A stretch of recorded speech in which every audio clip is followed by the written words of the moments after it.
Hello, my name is Ray Hughes and I'm an interviewer for the Veterans History Project out of Washington, D.C. and the Cincinnati Hamilton County Public Library. Today's date is the 28th day of March 2016, and we have the honor and privilege today of interviewing Dennis Patrick Coyne, a Vietnam veteran and a resident of Cincinnati, Ohio. Is it okay to call you just Dennis? That's fine. Okay. Dennis, if you would, we'd like to get a little biographical information first. You were born here in Cincinnati, and when? 1943, December 15th. Resided in East Hyde Park on Saybrook Avenue. And my father, Thomas, was the city treasurer until his death. My mom was a homemaker. I have 3 older siblings and 1 younger. 2 brothers, an older sister and then a younger sister.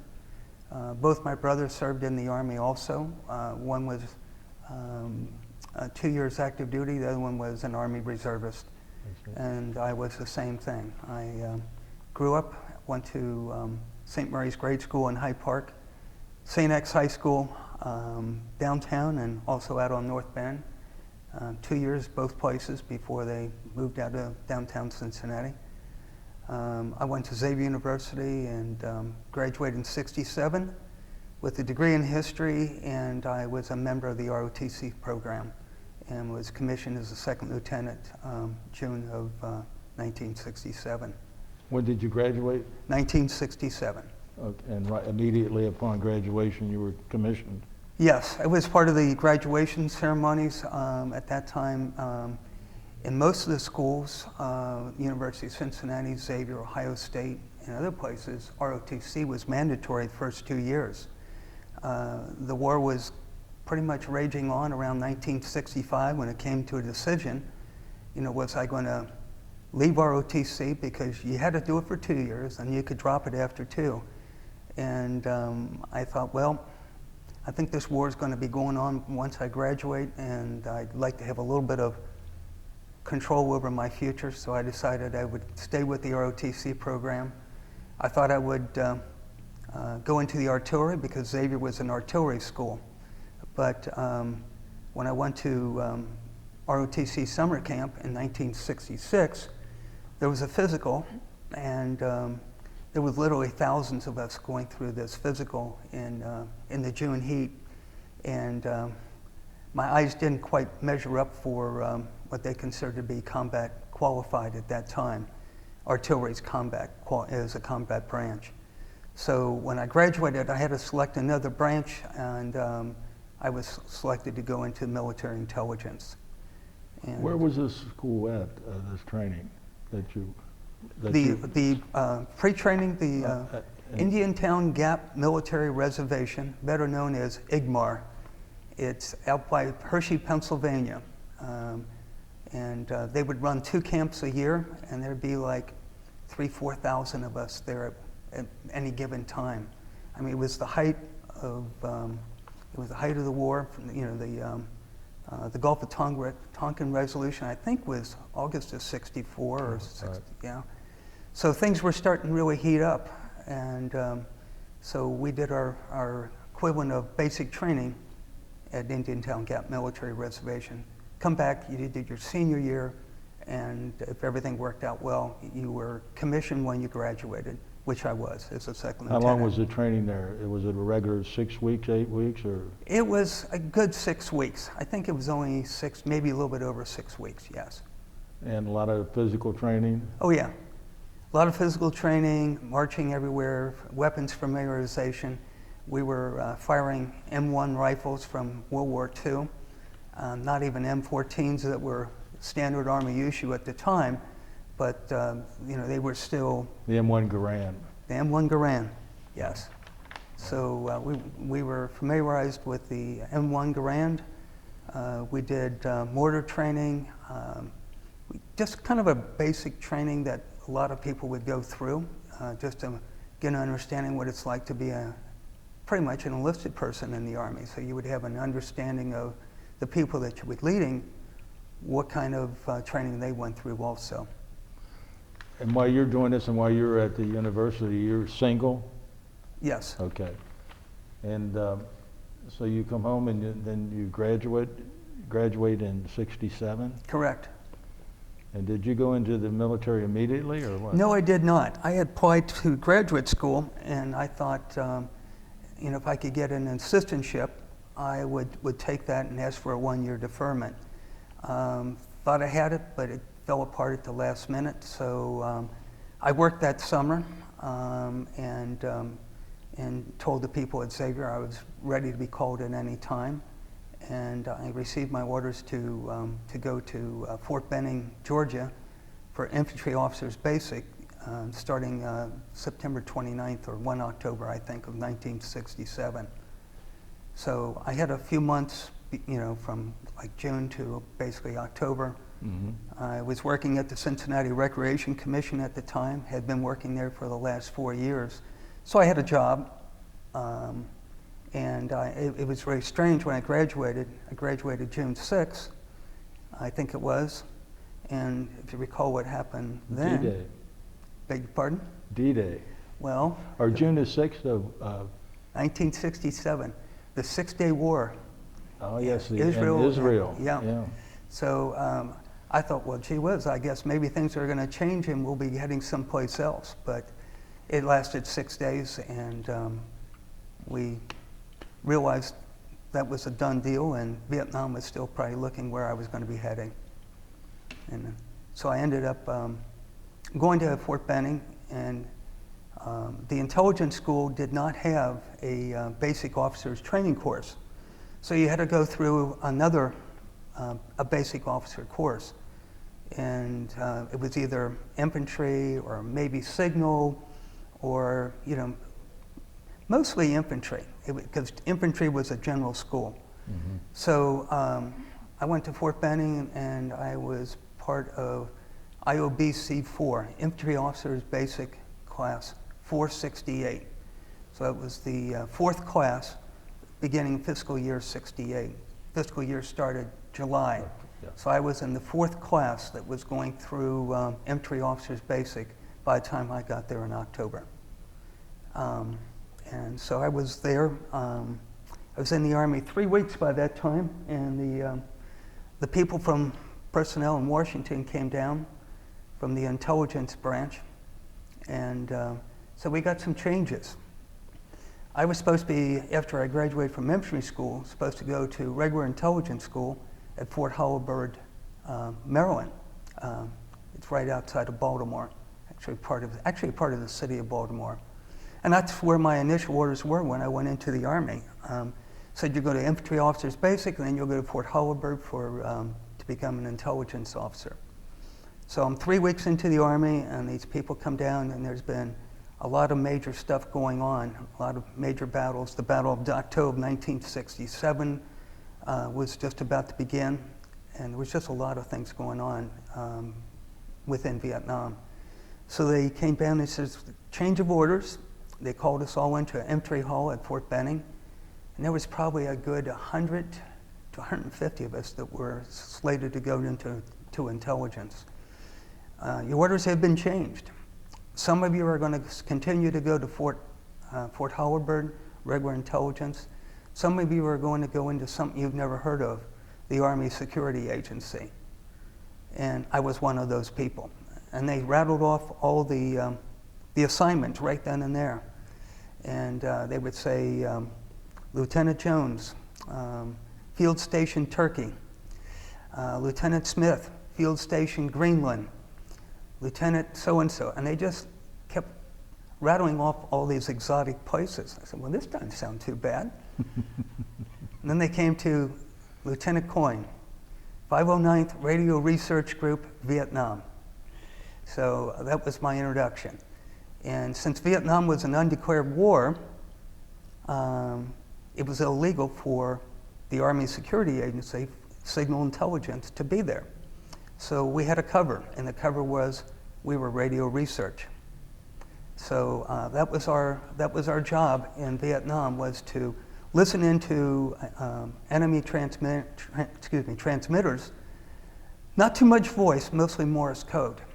And so my assignment was to go to Fort Devens, Massachusetts,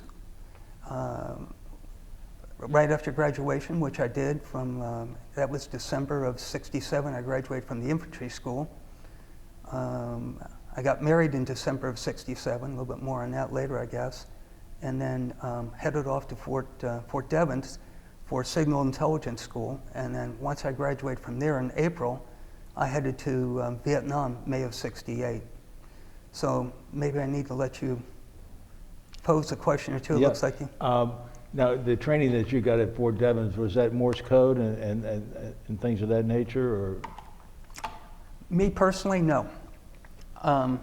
We had people who were trained, and they were Morse code operators, and it was a special intelligence occupation. And Fort Devens was known as Diddy City, because they called them Diddy Boppers, because they would listen to Morse code and they'd type it out. Very complex thing to learn, and because they would speed up the speed of the transmissions and try to make them so they could learn and adapt and really learn Morse code. The other thing that was taught at the school was traffic analysis. In other words, to understand traffic patterns of communications intelligence, to see, determine order of battle, to determine the levels of organization you're dealing with. Are you dealing with an infantry unit? Are you dealing with an infantry division? Or are you dealing with an infantry battalion, or maybe a company? So that's what traffic analysis was heavily involved in. And those guys were very, very smart. They were the ones who really did the legwork of analyzing information. The Diddy Boppers were receiving and translating, not translating, but actually typing out the messages. Right. And if we could interpret them, if we could translate them, they would do that. If we couldn't, we sent it back to NSA in Fort Meade, Maryland. So it was known that Diddy City sometimes drove some people a little bit crazy. They said you had to be careful walking along the street next to the building where they were practicing Diddy City, because every once in a while a typewriter would come flying out the window from a frustrated Diddy Bopper who was having a bad day. And what were you doing there? What training did you receive? I was doing what they call Communications Intelligence Officer. 9620 was the military occupational specialty. So I was learning about understanding the big picture of managing the Morse code intercept, understanding traffic analysis, but not actually doing the traffic analysis, so that we could work with the infantry units.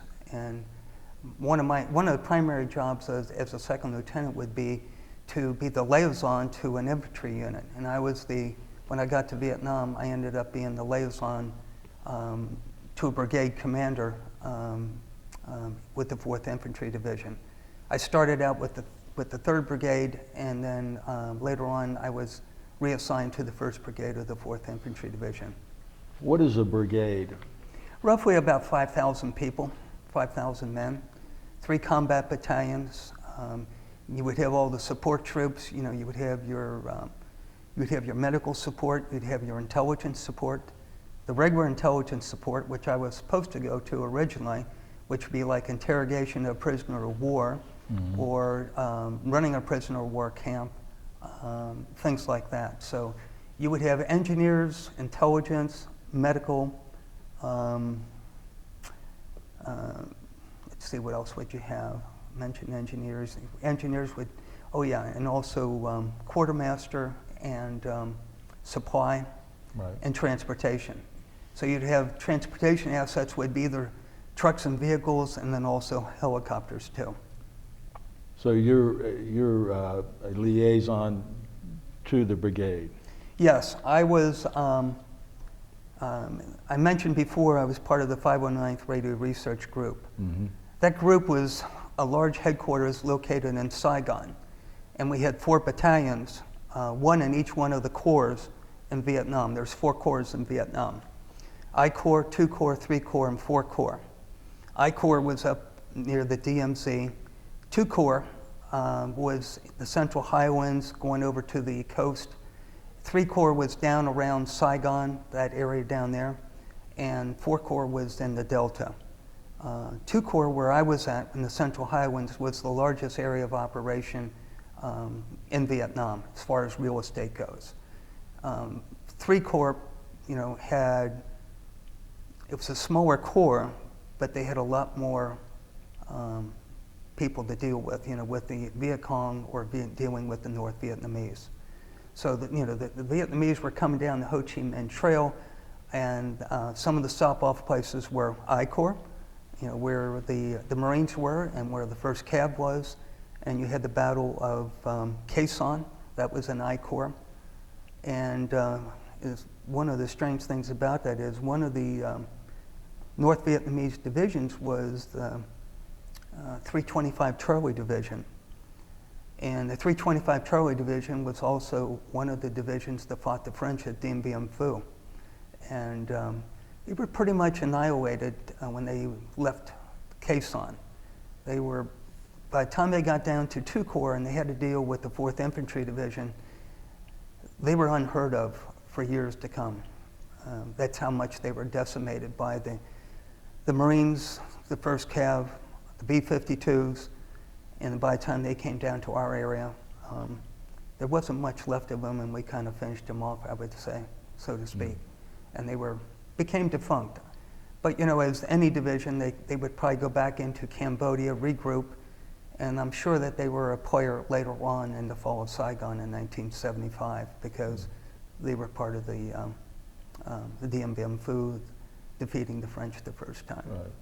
So there's a lot of historical units, either from the American side or from the Vietnamese sides too. Before we go any further, then let's go back to December. You said you got married in December of '67. Yeah. And would you give us your wife's name, maiden name, and how you met her? And yeah. Well, her maiden name was Patricia Meinerding, Pat Meinerding, and I met her when I was my junior year of Xavier University. She went to Edgecliff, and they had a dance over there, and I teased her because I went to this dance with a friend of mine, and I said, well, this is later on. I wasn't going to tell her this early on. I said, you were the wrong girl. The what? The wrong girl. And she said, what do you mean? I says, well, when we were at this dance, it was pretty crowded, and I saw this girl across the room, and I decided to walk over and ask her to dance. By the time I got there, she was gone, but you were standing there. So I asked her to dance, and that was the beginning of our relationship. And so she wrote to me when I was at ROTC summer camp. We were dating throughout college, my senior year, and we were pretty serious. And then we had thought we might get married in '68. That was just between the two of us. But when I received the orders for Vietnam, I called her and I said, hey, look, I'm heading to Vietnam in May of '68, and who knows? And I said, what do you think about getting married before I go? And she said, yeah, let's do it. And her parents agreed to it, and her parents had about 6 weeks to prepare a wedding. And she was from a small town called Wapakoneta, Ohio, which Neil Armstrong is from. Neil Armstrong, yes, yeah, yes. Yeah. So we got married December 27th, 2 days after Christmas, and she finished out her semester at Edgecliff College, joined me at Fort Devens in the middle of winter with snow up to here. Yeah. And late January of '68, we had about 3-4 months together, and I left for Vietnam, and she went back to school and finished up school while I was in Vietnam. She graduated shortly after I returned from Vietnam. What did her parents do for a living? Her father had a tavern bar in Wapakoneta. It was kind of like the local establishment where all people went, young and old. Her mom was a stay-at-home mom, and what were their names? Ralph and Irene Meinerding. Interesting story there about Ralph is that his brother, the family had been in the bar business for a long time. Ralph's father had a bar over in Fort Recovery, and his brother had a bar in Union City, Indiana. So it was in the family business. His Ralph's older brother was a big poker player, and he won this bar in Wapakoneta in a game of poker. And he sold it to my father-in-law, and my father-in-law went over there to Wapakoneta to start his business there. And the sheriff came in and told him, says, "Mr. Minerding, you got 30 days to clean this place up or we're going to shut you down. It's been a bad place." So my father-in-law fired everybody, hired new people, and created his own business that became a very successful business for him. He kept it about 12 years, sold it, and had enough money to retire on for the rest of his life. Outstanding. Yeah. So, He was a World War II vet, by the way. oh, I He was see. a medic with an engineer battalion and was also in the Battle of the Bulge. I see. Well, now, let's get back to, I guess the next phase would be when you ship out. Well, that's an interesting story, too. Shipping out. I left Fort Devens and said, go home on leave and we will contact you and give you orders to go to Travis Air Force Base outside of San Francisco. I said, fine. So I went home and I was planning to be at home for about 10 days because I had a date that I was supposed to be in Vietnam around May 8th. So I went home and would spend time with, my family and my wife, Pat. Obviously, we spent some time. Time was moving on. I didn't hear anything. So I called back to Fort Devens and I said, hey, I'm Lieutenant Coyne and I haven't received my notification, any of my paperwork for the flight to San Francisco, etc. He said, who are you? I said, Lieutenant Coyne. I said, I'm supposed to be going to Vietnam. Oh, don't see anything here. I'll tell you what, sir, I'll call you back. We've kind of lost track of you. So they called back a couple of days later and they said, report to Travis Air Force Base. Go on your own dime, you'll get reimbursed when you get to Vietnam. So I had to go buy my own plane ticket and figure out how to get to Travis Air Force Base outside of San Francisco, and I had no idea what I was doing. So I took off on around the 7th out of Cincinnati and ended up being routed through Los Angeles to San Francisco. And my flight was supposedly, they told me, was midnight, May 7th, May 8th. And I got to San Francisco and I didn't realize that I was going to have to take a bus from San Francisco out to Travis Air Force Base, which was probably another 50, 60 miles away. And I was panicking because I got into San Francisco relatively, it was dark, that's all I remember. It was definitely evening, there was no sun. And I got on some milk run bus to get out to Travis Air Force Base. My flight supposedly was at midnight, as I mentioned. And I pull into Travis, I think about 11:45 on this bus. With my duffel bag and a suitcase, I'm running over to the, to the flight line where they have all the information for the flights, and I run up to the counter and said, Lieutenant Coyne reporting for flight such and such. Guy pulls out his manifest, starts looking. You're not on it. Never heard of you. So I'm sitting there. This is not a good sign of things to come. He says, but don't worry about it, sir. He says, there's another flight leaving in 2 hours. You be on that one. So they had continual flights going all the time. So I often tease my children. I said, I could have gone home and sat home for 2 years and gone back to collect my... You had two chances, two opportunities.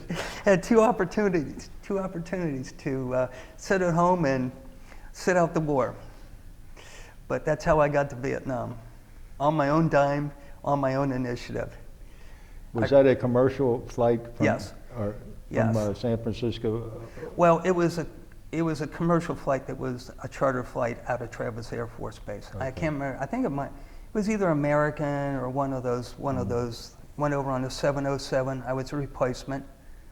I arrived in Long Binh. That's where the airport was, a little bit outside the city. There was 2 airports down around Saigon. One was Tan Son Nhut, basically on the inside the city, and the other one was in Long Binh, which was a bigger Air Force base and a little bit more secure. And TED had been going on. TED started in January of '68. Right. I arrived there, and then they bused me to downtown Saigon, and I was put up at the St. George Hotel, about 3 blocks from the racetrack. And the Viet Cong were fighting us still at the Shellong racetrack. It was very strange. You see F-4s coming in, dropping their ordnance, and you'd hear the guns fighting, and you're in a hotel and you don't even have a weapon. I got the we call it Long Binh the LBJ, because that's where the in-country jail was for bad guys. So it was called the LBJ after Lyndon Baines Johnson. And you don't get a weapon, sir, until you're assigned to a unit, an exact unit. But I'm with the 509. That doesn't count. They're just kind of a large group that runs the field station around Saigon, but you're going someplace else. So you don't get a weapon until you go north or wherever you go. So I went over to the 509 Radio Research Group, and it was chaos. I mean, because Tet was still, the Tet counteroffensive was still going on, and they were short of officers and all kinds of personnel. And I walked in and met with the people, and they said, where do you want to go? And I said, what do you mean? Well, we have vacancies everywhere. You can pick where you want to go. So I walked over to a map, larger than this whole facade here, that was a 1/50,000 map of Vietnam, from I Corps, 2 Corps, 3 Corps, 4 Corps. It was hotter than hell in Saigon in May of '68, so I knew I didn't want to be in where it was really that hot. So I looked at the geography and studied it for a while, and I said, what's this up here? Well, that's called the Central Highlands. It's kind of cool up there. I said, that's where I want to go. Said, fine. So they put me on another plane, a military aircraft, and I flew to the battalion headquarters of the 313th Radio Research Battalion. And I got there and they said, well, what do you want to do? I said, we have vacancies everywhere. How about staying here at the battalion headquarters and you could be the assistant S4? I said, no, I don't want to do that. I said, I came here to participate in this war. I said, I want to be with an infantry division. And they said, okay, you can go with the 4th Infantry Division, up in the Highlands. So they put me on another plane, and I went to Pleiku, where the 4th Division had its base camp. It was called Camp Inari. It was Inari, E-N-A-R-I. It was a little bit south and outside of Pleiku. And I got to Pleiku, and I was with the 374th Radio Research Company. And once again, I met with the company commander, who was a captain, and he says, we got vacancies. What do you want to do? And I said, what can I do? And he says, well, you can stay around here and do this, do that, or else you can go to one of the brigades and be, run a detachment for ours and provide the information, the intelligence information that we gather to the brigade commander. At the company level, they were briefing and analyzing and providing information to the division commander, a 2-star general. So they sent me out to north up Highway 14. I went to the city of Kontum, and I started my tour with the 3rd Brigade of the 4th Infantry Division, and met up with Colonel Eugene Forrester, who was the brigade commander of the 3rd Brigade of the 4th Infantry Division. And I was replacing another lieutenant whose 365 days were up. And they were still in the throes of the counteroffensive of Tet, even in Khartoum, and we were at the air base, not an air base, but an airstrip, and it was called LZ Mickey Mouse. And that was my first introduction to, the infantry, first introduction to a little bit of combat. We were mortared, I think the first or second night I was there. And we had a few probes on our perimeter while we were there at LZ Mickey Mouse. So from LZ Mickey Mouse, we kind of developed a little bit better fortified position south of Khartoum, and that was called LZ Mary Lou.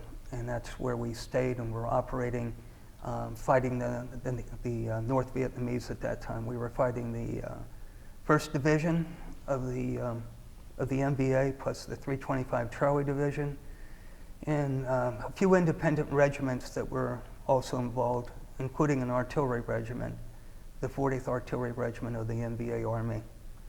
So that kind of takes me up to where I got my first indoctrination to working with the infantry. What weapon were you assigned? I'm assuming you were assigned a weapon by this time. Yes, when I got to the 4th Infantry Division, they gave me an M16 and a 45. And I don't know if any of your other people have mentioned to you that there was problems with the M16s. A lot of them were jamming early on when they were introduced to Vietnam. And I wasn't sure what kind of M16 I had, if I had one of the good ones or one of the bad ones. So I took it out. When he issued it to me, I took it out and I went to a range of some sort or some place where I could fire it. And the way you could tell if you had a problem with the buffer is if you fired an automatic, if it jammed, you probably had one of the old ones. So I took it out, it immediately jammed. So I knew this was not a weapon I really wanted to have. So I ended up, one of the fellows in the 3rd Brigade, he was a LRP, Long Range Reconnaissance Patrol leader. And he had some weapons. He had a lot of weapons. He had a captured weapon from the Korean War, one of our weapons from the Korean War, because it was probably given to them by the Chinese. It was an M3 carbine with a folding stock. And I told him about my issue, and he said, well, how would you like to have this one, this M3? It works. It works. I can guarantee it works, but it doesn't have a lot of knockdown power. And I said, well, yeah, well, where'd you get it? And he said, well, I took it off a dead VC at Duc Pho. And so that's how I ended up. I ended up with a captured weapon that once belonged to us, was probably taken during the Korean War. Came back to us. So I had a 45 and an M3 carbine folding stock. And do you have any trouble getting ammo for it? Nope. The ARVNs, the South Vietnamese army, they didn't have M16s yet, and they were using the old M1s. And mostly the carbine type, because they were smaller in stature, and for them to carry around a full-fledged M1 rifle was pretty difficult. Right. So a lot of them had just the M3 carbines. Right. So I had no problem getting ammunition. Plus, I rebuilt the weapon. I went down to one of their armories because it actually kind of blew up on me one time. The bolt, something happened to the bolt, and it just kind of disintegrated. So I took it down to one of the local armors with the South Vietnamese unit, and he fixed it for me, and it was good the rest of my tour. So I had a working M3 carbine. So you worked with a lot of the South Vietnamese Army? We did it to a certain extent. They worked with us on operations. My relationship with the South Vietnamese was pretty minimal, but later in my tour, as I started moving around and I went further north to a place called Doc To, I started having more contact with the indigenous forces known as the Montagnards and up around Doc To. The Montagnards were also in the Pleiku area, the Khartoum area, and Dak To. The Montagnards is a name, it's derived from the French word montagne, for mountain. The French referred to them as mountain people. But think of them, it's kind of like we do with our Native American tribes here. We have the Miami, the Shawnee, the Dakotas, et cetera. Well, in Vietnam, they had 54 tribes. And in the Central Highlands where I was, there was roughly 20 to 24 different tribes. And they were all distinct and had their own language. But they worked with the Special Forces extensively. And we worked with them also to a certain extent. And each one of these tribes had a different appearance and a different language? Yes. Yes. I see. They lived in raised housing on stilts, anywhere from maybe 5 to 7 feet off the ground, kind of keep them away from the wildlife. And they would have little poles that go up that were notched so you could, walk up them.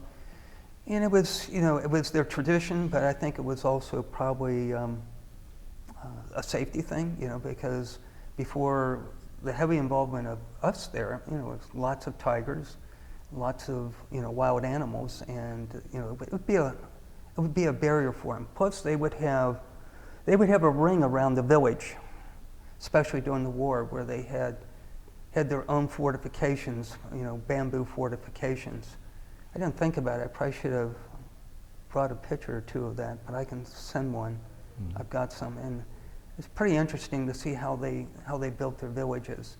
And there were certain buildings that were very high in shape with their thatch roofs, and then there were some that were long, and each one had a special purpose. Did most of these tribes fight with us or against us? Most of them did with us, but up in Icor, a number of them fought with the North Vietnamese up there. It was different. It was closer to their the North Vietnamese environment. Where we were. Explain, if you would, explain I Corps, Second Corps, Third Corps, and Fourth Corps one more time, so we have a working sense of the geography. Okay, so I Corps started at the DMZ and went south to maybe around Quang Ngai, the city of Quang Ngai, and goes across.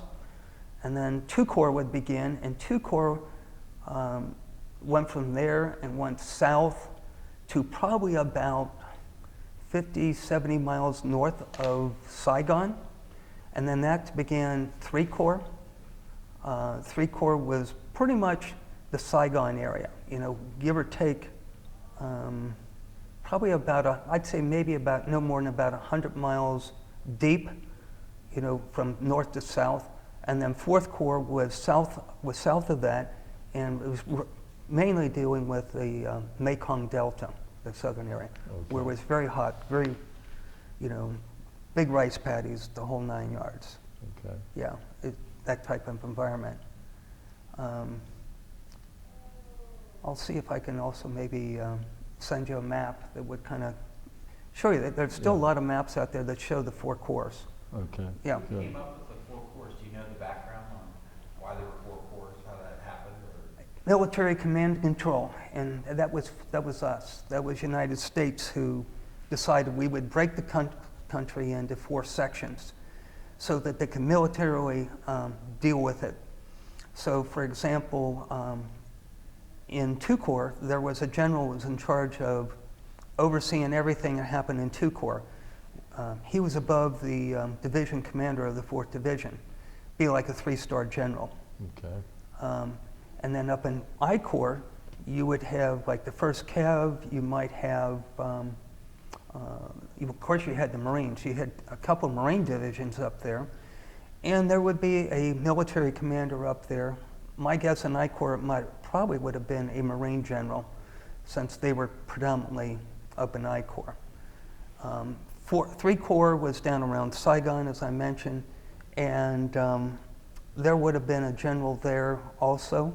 But the head of Vietnam, what they call Military Assistance Command Vietnam, MACV, the headquarters for all of Vietnam was there, and that was General William Westmoreland, and later on became General Abrams. Forgot his name. Creighton. Creighton Abrams. Mm-hmm. Yes, Creighton Abrams.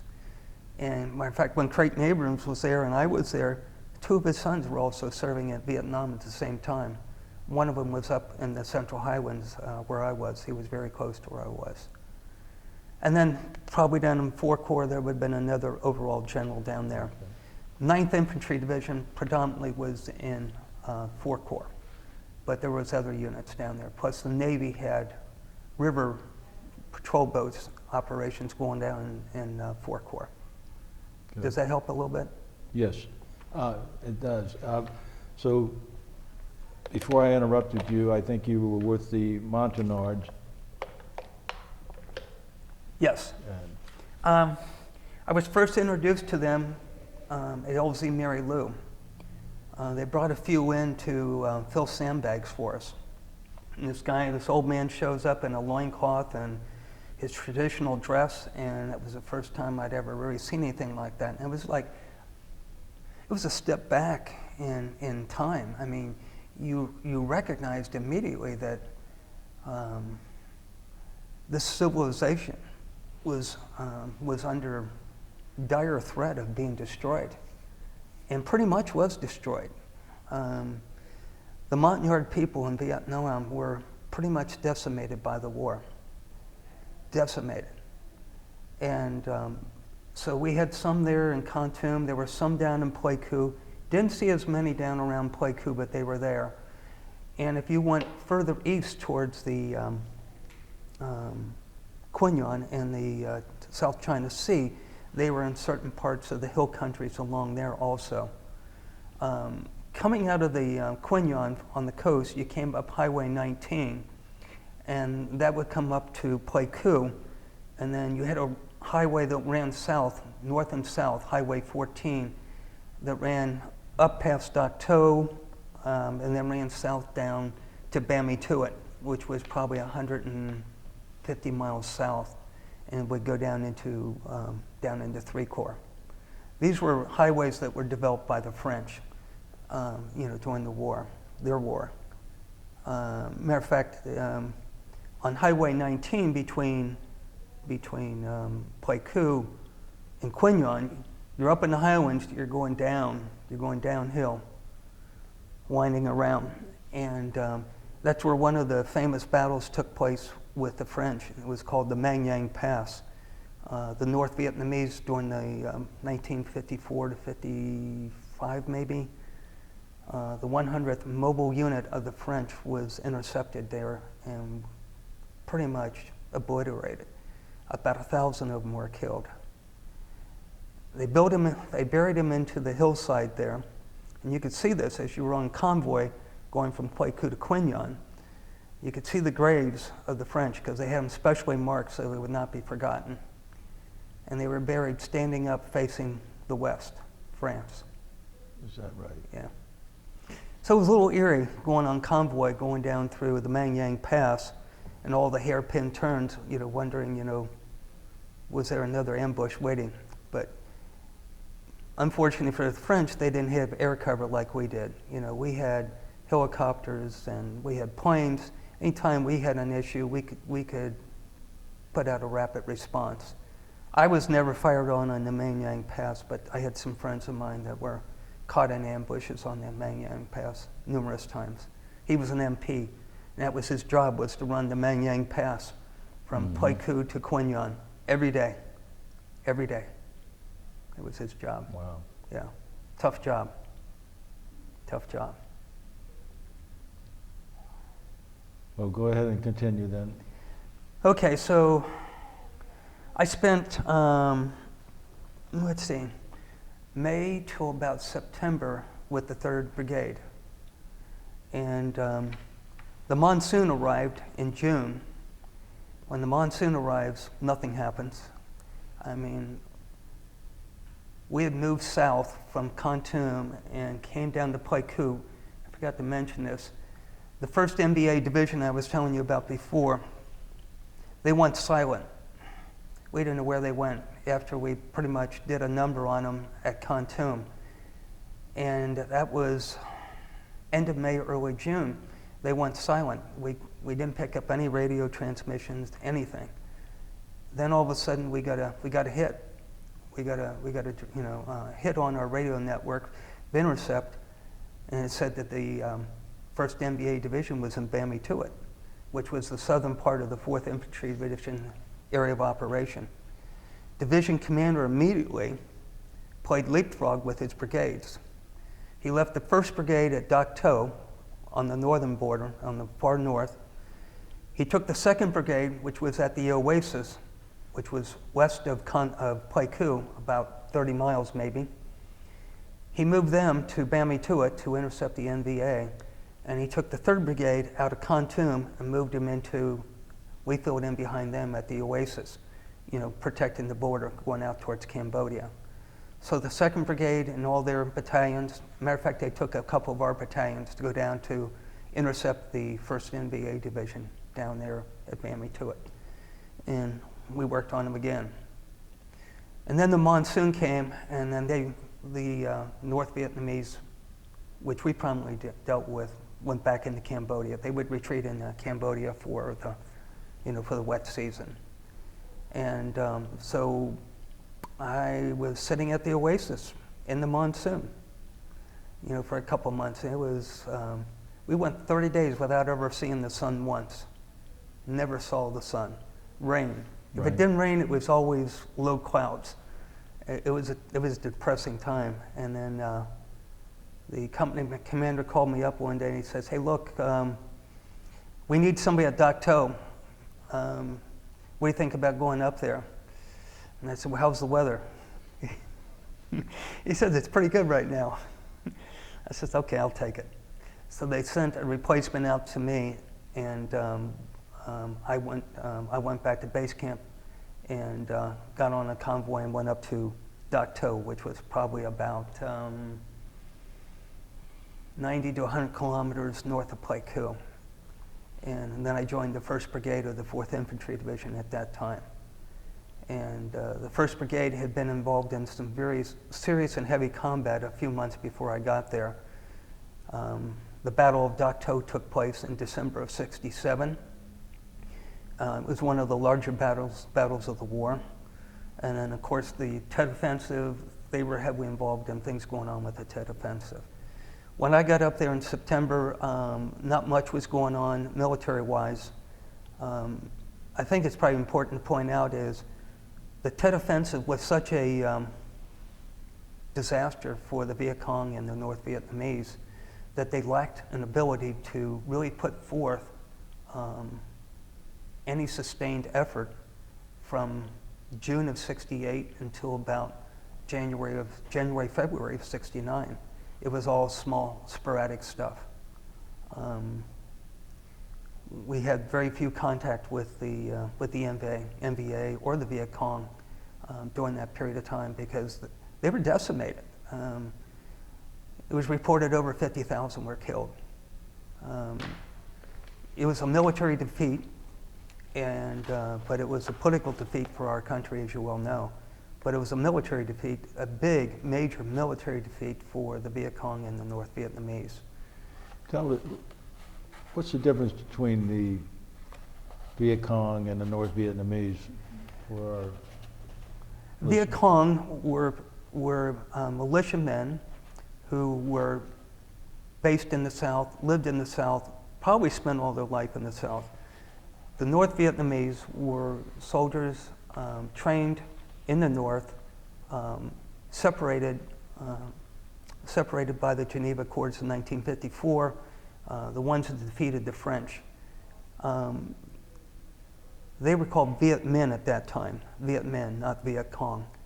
And so predominantly most of the fighting during the French Indochina War was in the North, most of it. And that's where the French were defeated. They were defeated at Dien Bien Phu, and that was the beginning of the end for them. As I mentioned before, the French were also, they were in the highlands, and they were They had that massacre At the on pass. Highway 19. But most of the fighting was probably north of there. So the Viet Cong were those who were supported the concept of the communist government. Some of them went north and got training, but a lot of them were just local homegrown soldiers recruited within their villages, especially down in 3 Corps. That was predominantly Viet Cong. 4 Corps was predominantly Viet Cong. But as the war moved on, more North Vietnamese troops were moving further south. But the North Vietnamese were predominantly working in I Corps and 2 Corps early on.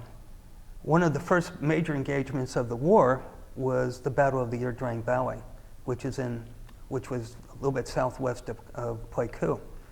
That pitted the 1st Cav against a battalion of the 1st Cav against 1,500 about 3,000 North Vietnamese troops out there in the Chu Prong Massif, is what it was called. And that was November of '65. That was the first major engagement of the war. What was that battle called again? Ia Drang Valley, I-A-D-R-A-N-G, Ia Drang Valley. The book, We Were Soldiers, Right, Once and Young, that was documented that battle. yes. Lieutenant Colonel Hal Moore at that time later became a 3-star general. And then he actually went back and met his counterpart, the Vietnamese colonel who fought him there at the Chu Prong Massif. The Viet Cong, we hear sometimes that they would go back into their villages and then come out and fight at another time, or is that basically true? Basically true. They had a lot of support in certain villages, in certain parts of the country. They were very strong, and they had great sympathies in some of the local villages. I did not experience that where I was in the highlands. The Vietnamese people were very supportive of the South Vietnamese government. We had very few Viet Cong up there. We had one regiment that I'm aware of, and it was called the 95 Bravo Regiment, and they predominantly worked on Highway 19. But they really didn't engage in a whole lot of operations while the Americans were there, because every time they did, they got massacred, because they just didn't have the numbers, the weapons, in order to sustain an attack that would really help them. Mm-hmm. They made a lot of false claims to their headquarters, so we ended up calling them the 95 Talking Regiment, because they talked a good game, but they really didn't. They talked about how they defeated us and did this and did that, and how they destroyed all these convoys. It didn't happen. Did you work with any other tribes besides the Montagnards? No, I worked with I think they were the Jari tribe, a little bit of the Sedang, but I really didn't know the difference at the time between the different tribes. The only way you could tell the difference was by the housing and then a little bit by their dress. And when I got to Dak To, we had a lot more Montagnards up there of the tribal people. And I got to know some of those at that point in time. And we would go out and do what we called a medcap. And it's a medical mission to treat the Montagnards, to help them medically, with medicine, possibly looking at certain things that they could do to improve their own personal health. It was part of our civil affairs unit. Each unit, that was another thing I forgot. We had civil affairs units with each brigade too. And so I went out on some of the civil affairs, if you want to call them missions. And that's where I got to meet some of the Montagnards out there. How did you communicate with them? We had interpreters. Okay. I did not speak Vietnamese. And the Montagnards, many of them didn't speak Vietnamese either. So there was a lot of disconnect between the Montagnards and the Vietnamese. And prior to the war, the Montagnards and the Vietnamese did not get along very well at all. They tolerated each other during the war, and then when the war ended, they were suppressed. They were greatly suppressed. I see. Greatly suppressed by the new Viet Cong, not the North Vietnamese government that came in, the total unification, and because so many of those tribes were friendly to the United States, worked with the special forces extensively, they were not trusted at all, and lived in. They lived a hard life from 1975, I would say, up until at least 2004. They were always looked upon, Ostracized, so to speak. ostracized, not trusted, you name it, you name it. But they were, when I met them, I found them just incredibly interesting people. They were some of the best soldiers we encountered. The Special Forces people will tell you that they had great respect for them. After the war, a lot of them, got out as boat people. They were down in the Carolinas, down by Fort Bragg, where the Special Forces are. There are great numbers of the Montagnards in the Carolinas, in North Carolina. And they migrated there because of their relationship with the 5th Special Forces. I see. Yeah. They're in the other parts of the country too, but Right. there's great numbers of them. There's substantial numbers in, believe it or not, Minnesota. I'm trying to think, probably, I'm not sure, but there's a few other states that are in big time also. The Vietnamese seem to have gravitated towards California. Obviously, we have Vietnamese here. They're on the East Coast. They're in Louisiana, Texas. Right. They're all over. Yeah. They came and settled all over the United States, but big population in California, big population. Well, I got you off on some historical sidetrack there. If you would continue then with your experiences there. Oh, okay. So we were at Dak To, and working with a local ARVN unit, and I can't remember their nomenclature, but we would go down and spend some time with them to get to know them. Part of my detachment is I had a Vietnamese linguist. I had communication specialist, I had linguist, and I also had Morse code intercept operators. And so we were running our operation there following the North Vietnamese. One piece I forgot to mention that needs to be brought in was what we call radio direction, airborne radio direction finding. This is how we found enemy transmitters. Anytime that they would get on their Morse code and push the key, we would lock in on them. Early in the war, it was done through a thing that was called a PRD-1, Position Radio Direction Finder. And it was this great big thing on a tripod, probably weighed about 100 pounds. And what you do, you take 3 of those out, and you'd be in 3 different locations. Like you got the tripod here with the camera.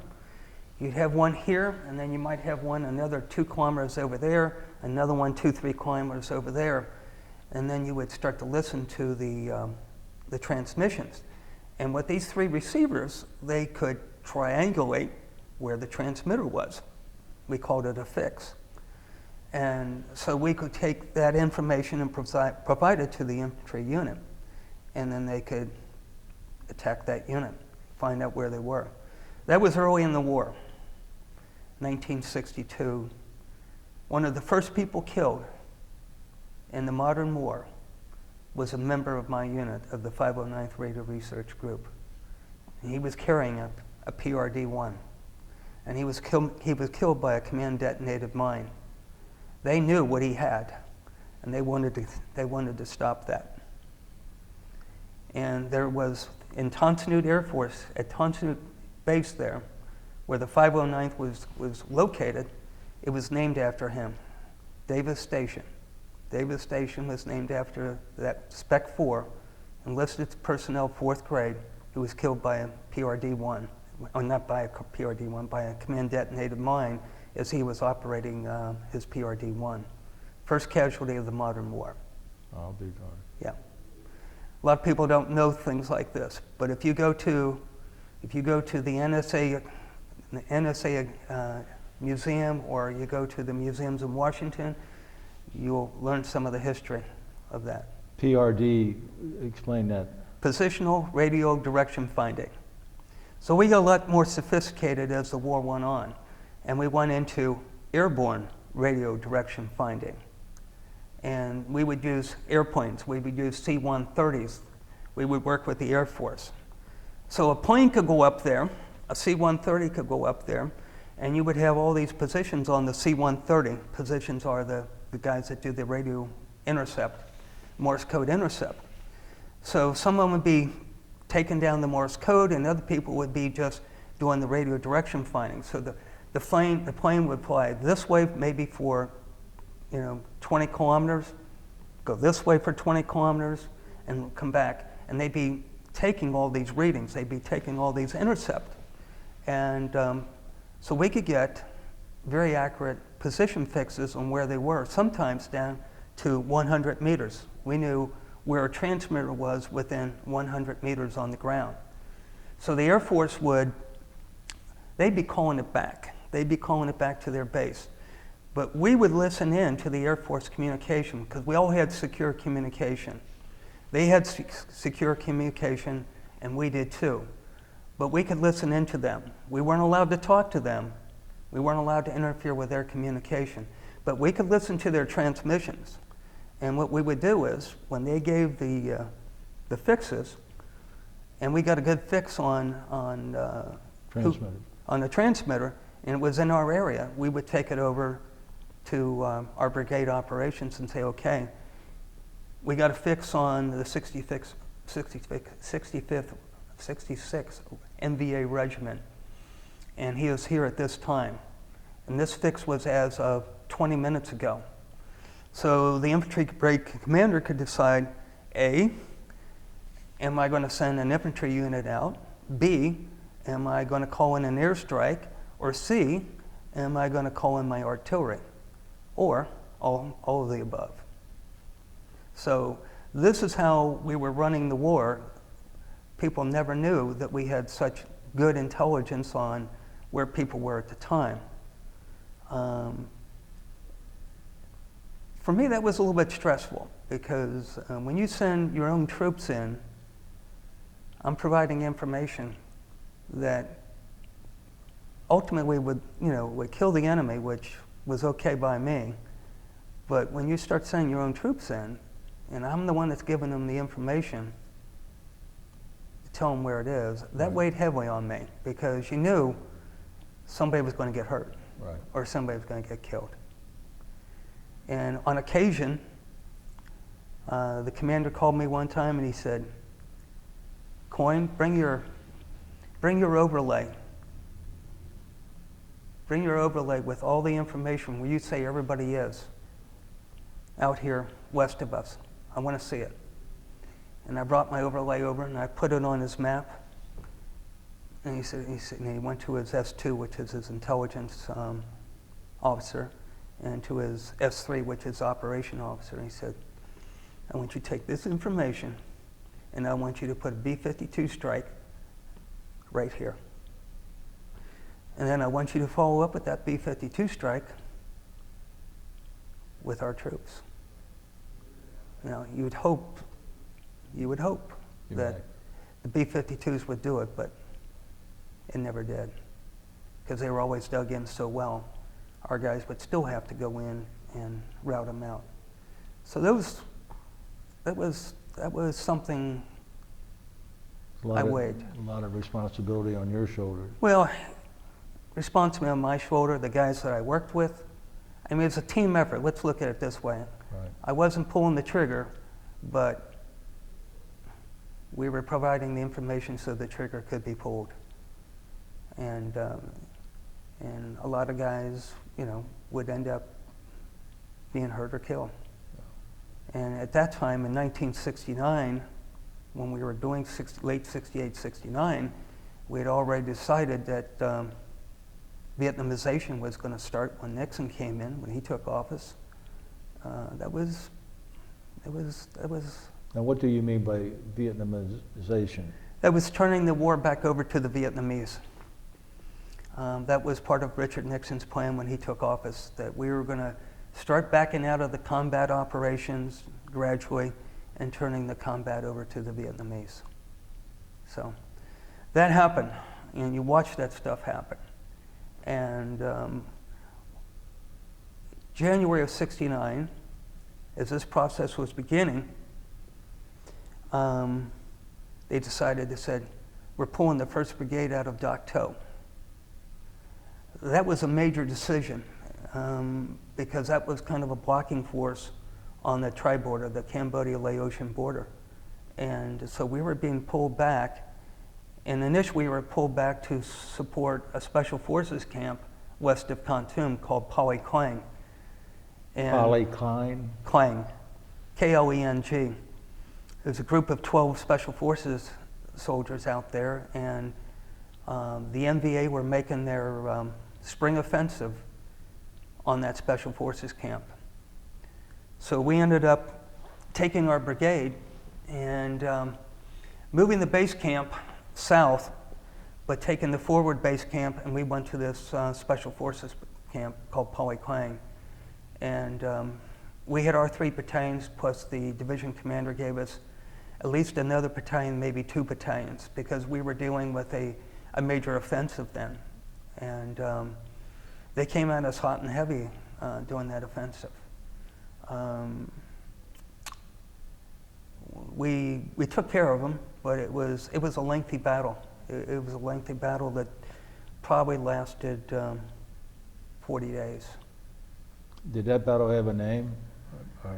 Well, we called it the Battle of Coyne, but I think it was just called the Counteroffensive 1969. They just kind of put general titles in there. Mm-hmm. But to us, it was very personal because we were sending our 4th Infantry Division units to support the Special Forces camp to prevent it from being overrun.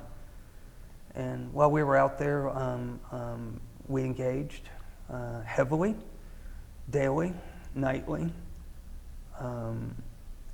The airstrip was there, pretty much was obliterated by their rockets. They were using delay fuses because they were trying to get into our bunkers. We were pretty well dug in. The Special Forces camps were always pretty well dug in, and we were living within. Some of us were living within the Special Forces camp, and they couldn't penetrate us, but some of the smaller bunkers on the outside, they could penetrate with those delay fuses. But the rockets were free flight rockets, which meant, you never knew where they were going to land. I remember standing up there on top of the hill in the Special Forces camp and watching the rockets land down on the runway strip and thinking, oh, no big deal. And I watched, there was an ammunition bunker down there.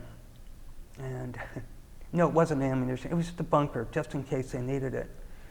And the rockets started flying in there, and we had a lot of artillery shells sitting on the base there, on the runway. We didn't have time to, they were slung in by Chinooks, and we didn't have time to dispense them, get them to the artillery units. So all this ordnance was literally sitting there on the runway. And a couple of the 122s, or whatever they were, 120s, 122s, did a direct hit on them, and they started cooking off. And it cooked off for hours and hours, exploding. And one of our guys was down there at the time. He headed for a bunker, dove into the bunker. I'll never forget this. I watched it from up there on the hill. And a free flight rocket came in right in front of his bunker, collapsed it. One landed behind it, collapsed it. We thought for sure he was dead. He came out unscathed. Wow. Unscathed. But he didn't take his flak jacket off for the next 3 weeks. We teased him about that. When are you going to take your flak jacket off? When I'm good and ready. A little bit of dark humor we had Yeah. over stuff like that. He was quite a guy. I mean, that had to be nerve-wracking to be buried, literally buried alive. But And this was taking place at what time? this was probably February of '69. And what Special Forces unit was that up there? Well, it's part of the 5th Special Forces, and it was B-24. Let's see, an A-team is an actual Special Forces team, 12 men, and then there's a B-team. The B-team oversees the A-teams. A B-team may have command and control over maybe 10, 11 A-teams, and I've forgotten what A-team was at Coyne, but it was a 3-digit number. I know that for a fact. I'd have to look it up. But the B team was B-24. B-24 was located in the city of Khartoum. And then the 5th Special Forces headquarters was in the city of Natrain. Okay. There, yeah. So we, That lasted 40 days, you said? roughly. I had been lulled into a false sense of security by then because not much had been going on. You know, it was just long periods of just small stuff. And I was due to get out of the Army in October of '69. And my tour duty was going to be up, my 365 would be up May 8th. And before that offensive started, and I thought, well, what the heck? If I extend in Vietnam for a couple months, they'll give me a second R&R. I already had one R&R, Rest and Recreation. I met my wife in Hawaii over Christmas because we got married, as I mentioned, December 27th. We just planned to do our first wedding anniversary in Hawaii. So I got there December 26th, and we had 5 days together, and then I left December 31st and went back. So that was my first R&R. If you would extend in Vietnam 6 months, they would give you 30 days leave any place in the world, basically. If you extended for a couple months, they would, give you maybe an R&R someplace else for 4 or 5 days. I thought maybe I might go to Hong Kong or someplace like that. So in the middle of this offensive out there, I received word from the company commander. He says, hey, by the way, how are things going? I said, they're going. A little hot, a little heavy. We just got notification that your DROS, your departure return overseas, is going to be moved up. And I said, well, and I'd already put in for this extension. He says, but sorry about that, that you already put in for an extension. I said, well, okay, fine. I said, let me cancel that extension. He says, I can do that for you. So I was going to extend a month or 2 more, and then maybe just get out of the Army when I came back. So I kind of got a wake-up call that this was serious business. So I decided cancel the extension, and they said, okay, your DROS will be your original date, May 8th. And that's why I ended up with a 365-day tour. So after Coyne, once again, they retreated back out to Cambodia and Laos. A lot of interesting things happened while we were there. I got sent out on a special mission. By then, we had some more sophisticated equipment came in, and we had something that was unheard of at that time was a cassette recorder that was that could record and intercept wire transmissions. I'd never seen a cassette recorder, and I don't think anybody had seen a cassette recorder in 1969. And so he gave me this cassette recorder, and then the brigade commander says, "Hey, Coyne, we found some telephone wires out here north of the Special Forces camp. Can you get somebody to go out there and tap those wires?" So I took the recorder and I went out and I tapped the wires. And it was an interesting little piece of equipment because you could sit there and you could plug into the wires and it would be voice activated, because that was a voice line. It was not a Morse code line. So they were running wires between their artillery units, between the battery and the forward observer. So that was probably my closest encounter. It'd be a scary adventure. Yeah, it was. Me and two other people went out to this. They flew me in. They flew me into the battalion CP. The battalion CP was out there in the middle of this place, and the North Vietnamese had a captured 105 that was firing on us, one of our own 105s, probably another Korean War thing. And it was firing and registering, and it was intermittently firing into this infantry battalion.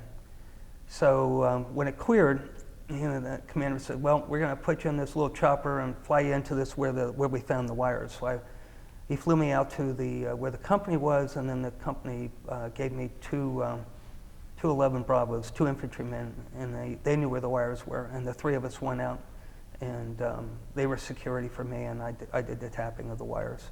We really didn't get any worthwhile information off of it, though. They weren't communicating at the time. So, but it was a good experience. It was a good experience to see what the infantry was doing, and the one guy that I evac'd back with me had just been wounded. An MBA had stumbled upon their position, and I'll never forget the company commander said, "Try to get him to give up. Tell him, chew hoy, chew hoy." And the guy wouldn't give up, so there was a firefight ensued, and I ended up killing him, and the one guy was slightly wounded.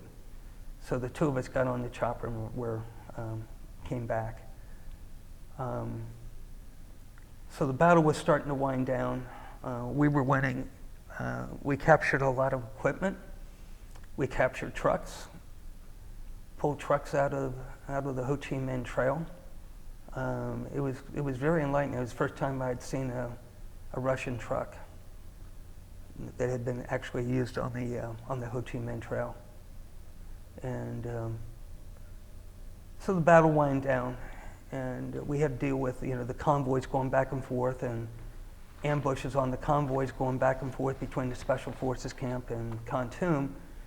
But it's just what it was. It was an intense period for about 30, 40 days. Once that ended, they said, "First Brigade, we're pulling you back." And they moved us all the way back, halfway back to the coast, to a place called An Khe. And An Khe was in the middle, kind of in the middle of the Mang Yang Pass off of Highway 19. So we were starting the process of moving back.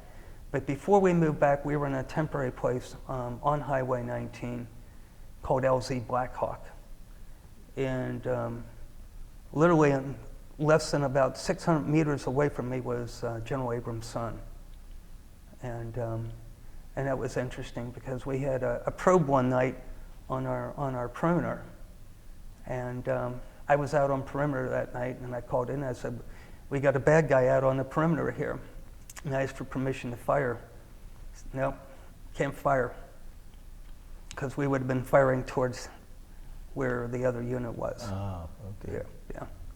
It was more than 600 now, I think about it. It was probably at least 1,000 meters away. I asked for permission 3 times. They wouldn't give us permission to fire. They didn't want to take a chance on General Abrams' son being hit. That was my take on it. But we were there shortly thereafter, and then we got on a convoy and headed down through the pass to An Khe. And shortly after that was the end of my tour. And I went back to Pleiku, turned in my rifles, turned in all my equipment, hopped on a plane, went back to the battalion headquarters in the train, and which was a gorgeous place. You knew it was going to be a great resort area after the war was over, which it is today. What's the name of it again? Nha Trang, the city of Nha Nha Trang. Mm-hmm. Went back to Nha Trang and out-processed, and they sent me to Saigon and out-processed there. Got on a plane and flew home, and came back, and got back in time for my wife's graduation from Edgecliff in early June. And when you flew back, did you land in the West Coast first and then Yes, I got did. another plane to Cincinnati? Yes, I did. Yeah. Yeah. Landed at Travis Air Force Base again, and then knew my way around about how to get back effectively without. Yeah. They didn't lose your name this time. They didn't lose my name this time. They had it all set up. They had it set up. So in the information that you furnished us, there's a talk here about an orphanage. Or is that correct? yes, I met a Montagnard from one of the tribes a few months before I left, and he said, how long you staying? I said, well, I'm leaving in about 3-4 months or whatever it was. He said, you come back? And I said, no, I'm not coming back. I said, I'm never coming back. He said, you'll be back someday. He says, you will be back. I know you'll be back. I said, okay. I didn't argue with him.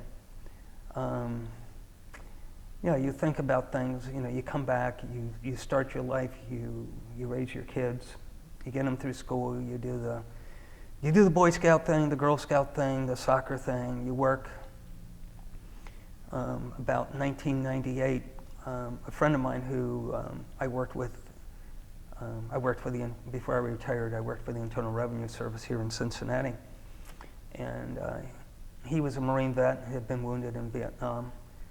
We were good friends, and we thought, well, it might be kind of nice just go back and have a little bit of a what's it like now type thing, a little bit of a healing trip, I guess you might say.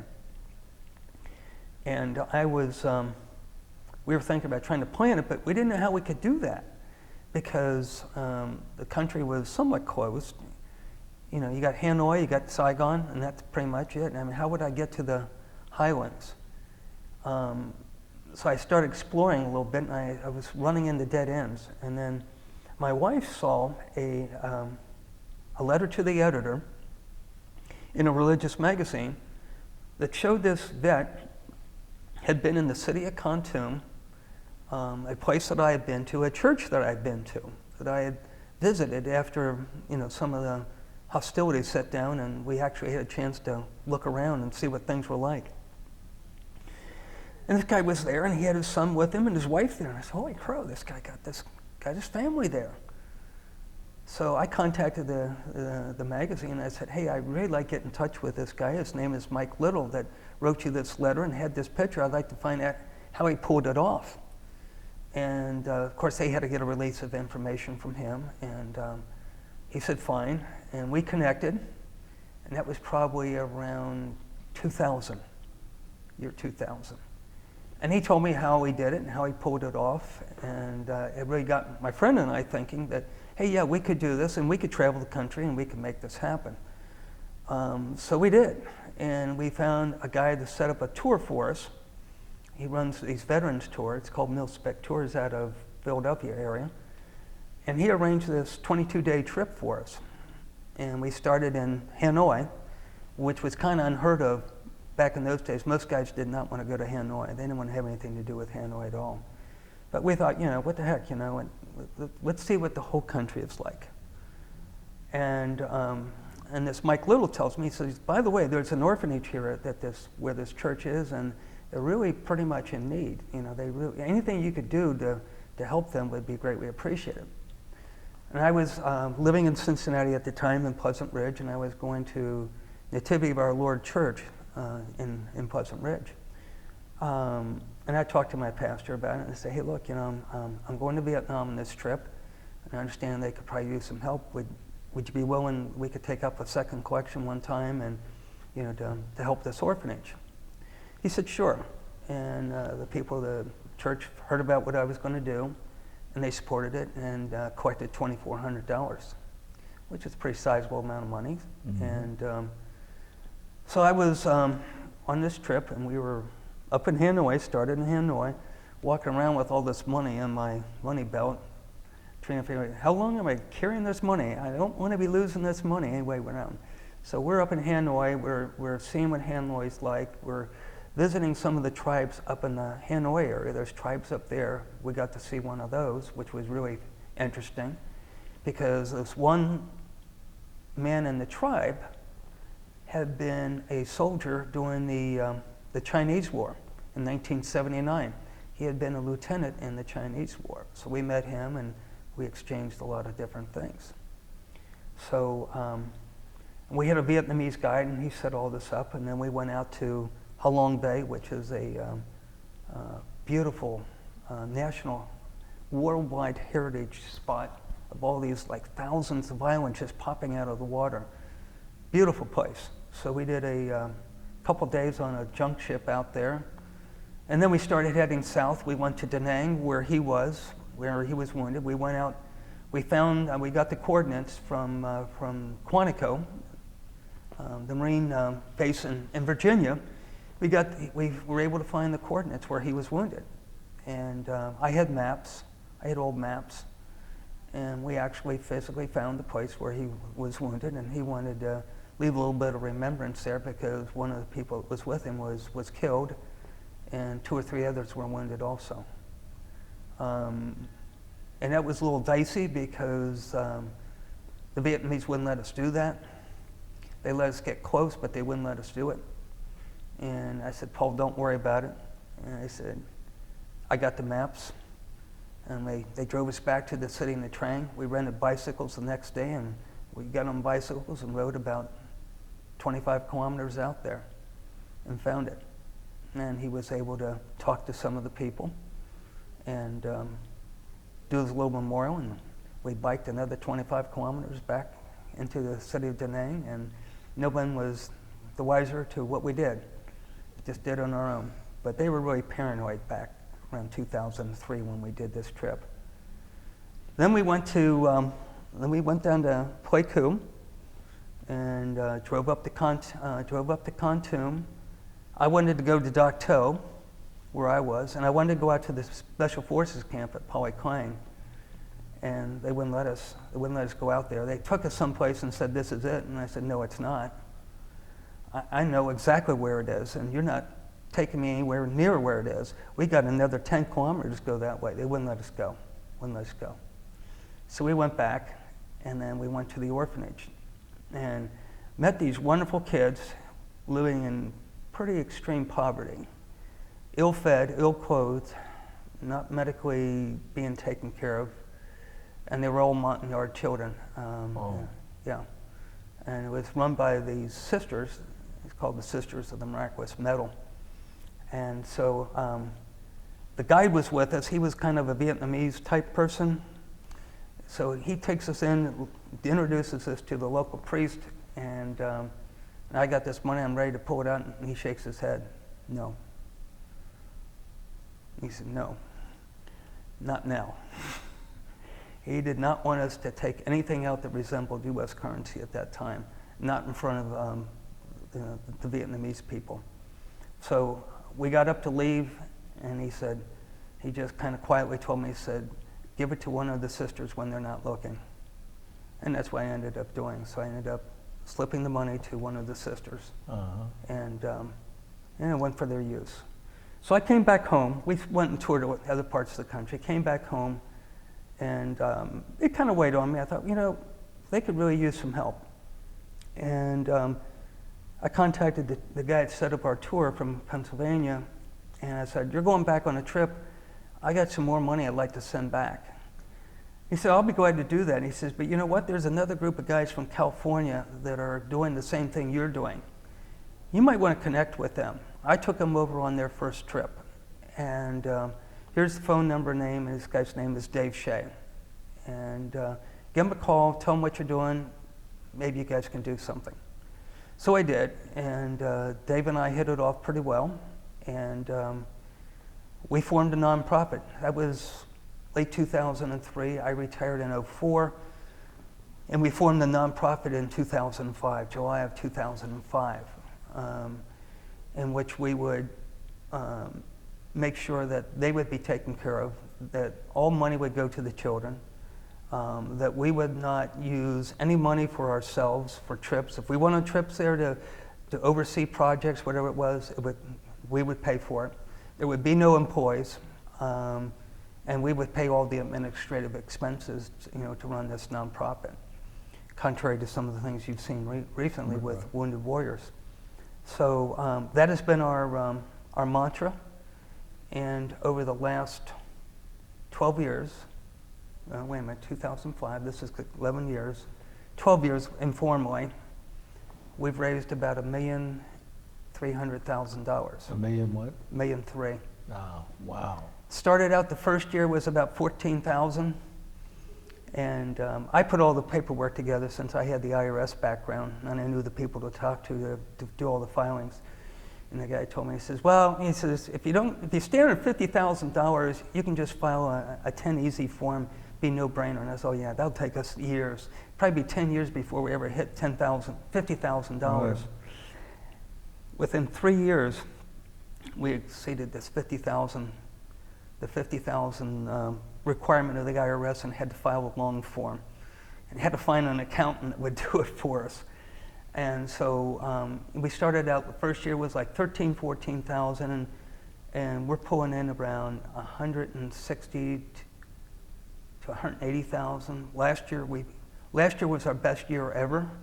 We pulled in over 200,000, maybe about 210,000, which blew our minds because we feel most of the vets are getting older and dying off, and we're surprised at the money that's still coming, not only from vets but from other people who find us on the internet. We are a virtual charity predominantly. What we did was we set up a website, and I got this guy to create it for us, and I said, I want you to put all these meta tags in there. Meta tags are things that people can find you. So if you're interested in orphans in Vietnam, this meta tag will take you to our website. If you're interested in the 4th Infantry Division, it takes you to our website. If you're interested in the 25th Infantry Division, it takes you to our website. 5th Special Forces, our website. Vietnam War, our website. Those are meta tags. So many, many people have found us through this website. And through the website, and What's the name of your website? Friends of Vinson Orphanage, VINH, second word, SON. And that's the name of the orphanage? Yes. Vinson? Vinson. It's the Vinson Orphanage, and Vinson is Vincent in their language. And that goes back to the French missionaries. The French missionaries that came over in the 1800s were of different orders, and one of them was the Daughters of Charity. The Daughters of Charities were from Paris, France, and the Daughters of Charities were co-created by a Catholic saint called St. Vincent de Paul. And so the sisters were big fans of St. Vincent de Paul, and they were evangelizing the country in the 1800s and 1900s. When they got into the highlands, they found great receptivity by the local Montagnard women. And what they allowed them to do was form their own congregation. And they chose the name, the Sisters of the Miraculous Medal. And that was, the Miraculous Medal goes back to Paris, France in 1830, when a young novice was visited by the Blessed Virgin. And the Blessed Virgin visited her 3 times and said, I want you to commission this medal about the Annunciation. So this young novice, 20 years old, is trying to convince priests, bishops, etc., that she's legit. It took a couple of years for them to finally, I think this is real. So they struck this medal, and a couple thousand were struck and passed out to people. And then all kinds of miracles started happening in France. And you would say, well, why did they need miracles in 1833? Well, France was in the midst of their whole, from their French Revolution in the 1790s to anti-clericalism, persecution of religious, they went through lots of turmoil. So within the Catholic Church, the thinking is, the Blessed Virgin made this appearance because Catholicism was on great decline. And then when these medals were struck and they were passed out, miracles started happening. People had diseases, they were cured. People had whatever. And then this medal changed from the medal of the Annunciation. French called it the miraculous medal. Now fast forward another 100 years back to Coyne, Vietnam, to tribal people who have a lot of, how we say, their own ways. And when they heard about this miraculous medal, they were just enthralled about the whole story and captivated by this. So these sisters decided they would become the Sisters of the Miraculous Medal. And that's what they are today. And the village that they're located in is? Well, Coyne? the orphanage, there's actually 6 of them. 2 of them in the city of Coyne, and the other 4 are outside the city of Coyne. The 2 in Coyne, one of them has about 150 to 200 kids, the other one has 100 kids. And then there's the ones on the outskirts have anywhere from 50 to 150. So in reality is between them and another orphanage in the city of Coyne, run by a group of sisters, the Sisters of St. Paul, Chartres from France, another French influence. We help them also. So we're supporting about 850 children for the last... Of all nationalities? The ones in Coyne are primarily Montagnards. The ones in Pleiku are Vietnamese. Okay. Yes. Yeah. What a wonderful, wonderful thing you've done to raise that much money to help these people. Well, $12 feeds, shelters, and educates a child for 1 month. So as part of our thing, we put it out there and advertise it. We say, price of 1 pizza, you can take care of a child for a month. Pretty much that. You know, before the end of our interview, I'd like to touch on your what you did for a living and on your children and when your children came along. Okay. Shortly after I got back from Vietnam, my first daughter was born March of '70. And her name? Her name is Jennifer Reinkober, Jennifer Ann Coyne Reinkober. She is 47. All the children, we lived in Cleveland for a while. Let's back up a second. I got out of the Army. I worked for the Andrew Juergens Company for a couple of years. I had been trained as a teacher at Xavier, and I thought I should give that a try. I left Juergens to teach. I taught at Roger Bacon High School here in Cincinnati for a year, and then I went up to Wapakoneta and taught at a Catholic school up in Wapakoneta that has since dissolved. I took a job in Cleveland, working for the Department of Army. Spent 4 years in Cleveland and was working for Department of Defense, and took a transfer back to Cincinnati to work at the VA, Medical Hospital on Vine Street. Worked there for a couple of years. Didn't particularly care for the VA structure that was going on at that time, and went to work for the IRS. And so I went to work for the IRS in 1980 and retired from the IRS in 2004. But all that service from 1974, when I went to work for the Department of Army through, was all credible federal service for retirement. So one daughter was born here in Cincinnati. Second daughter was born in Cleveland, and then we moved from Cleveland back to Cincinnati. What was her name? Mary Beth Coyne. And She then was born when? 1974 Uh-huh. in Cleveland. And then we moved back to Cincinnati in '78. Our son came along in 1982. His name is Kevin. My daughter Jenny, all 3 children went to, well, Jenny started school in Cleveland at a parochial school up there, but we moved back to Cincinnati. She went to Nativity and graduated from Nativity, went to Purcell High School, and from Purcell High School went to University of Notre Dame, was in their ROTC program, and was commissioned as a regular Army officer, and spent 22 years on active duty. Her first assignment was Somalia, Black Hawk Down. She was part of the group that came in right after that. She was a second lieutenant, just out of school, just like her dad.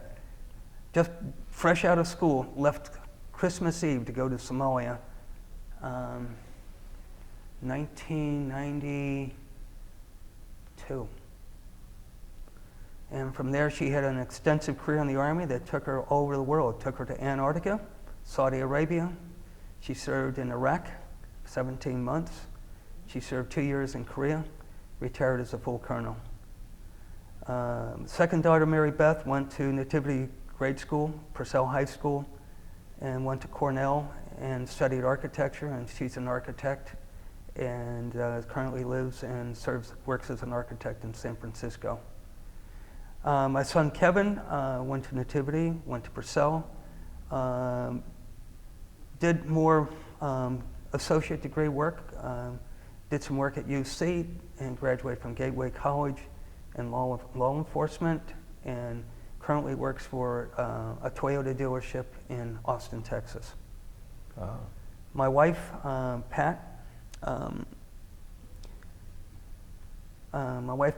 in about 80, the girls were a little bit older, thought she'd like to start a career of her own, so she decided, she already had a degree in biology from Edgecliff, decided she wanted to become a nurse. So she looked at programs and went to Mount St. Joe, that gave her a lot of credit for her stuff that she had from Edgecliff, so that she could complete a program in 2 years. And it was kind of interesting. That's when our son came along. She was pregnant with him during her first year, and she gave birth to him August 23rd, 1982. She started her senior year at the Mount 1 week later. 1 week off. Wow, a pioneer stock. Pioneer stock, good German stock. Yeah. Good German stock. We had to have a contract with the 2 older girls and the baby. Said, look, Mom has got to study. We've got to help her. We got to get her through these years. And I was working in labor relations at the IRS, so I ginned up a contract for each one of us at what we were going to do to help their mother make it through that year. She loved that contract. She never got a renewal on that contract. Been looking for one ever since. Oh my goodness. But she managed to make it through the Mount, graduated with honors, and went to work for TriHealth Bethesda. Mm-hmm. And she retired a few years ago from TriHealth. And we both now are very involved in doing volunteer work in the community. She helps me with the orphanage. I help her with 10,000 Villages over in O'Brienville. And we both do St. Vincent de Paul. We work with St. Vincent de Paul in Kentucky and also in Ohio. I did volunteer work with Habitat for Humanity. I'm one of their past presidents for Cincinnati Habitat for Humanity. I served 4 years as president and served a few years as their HR chairperson too.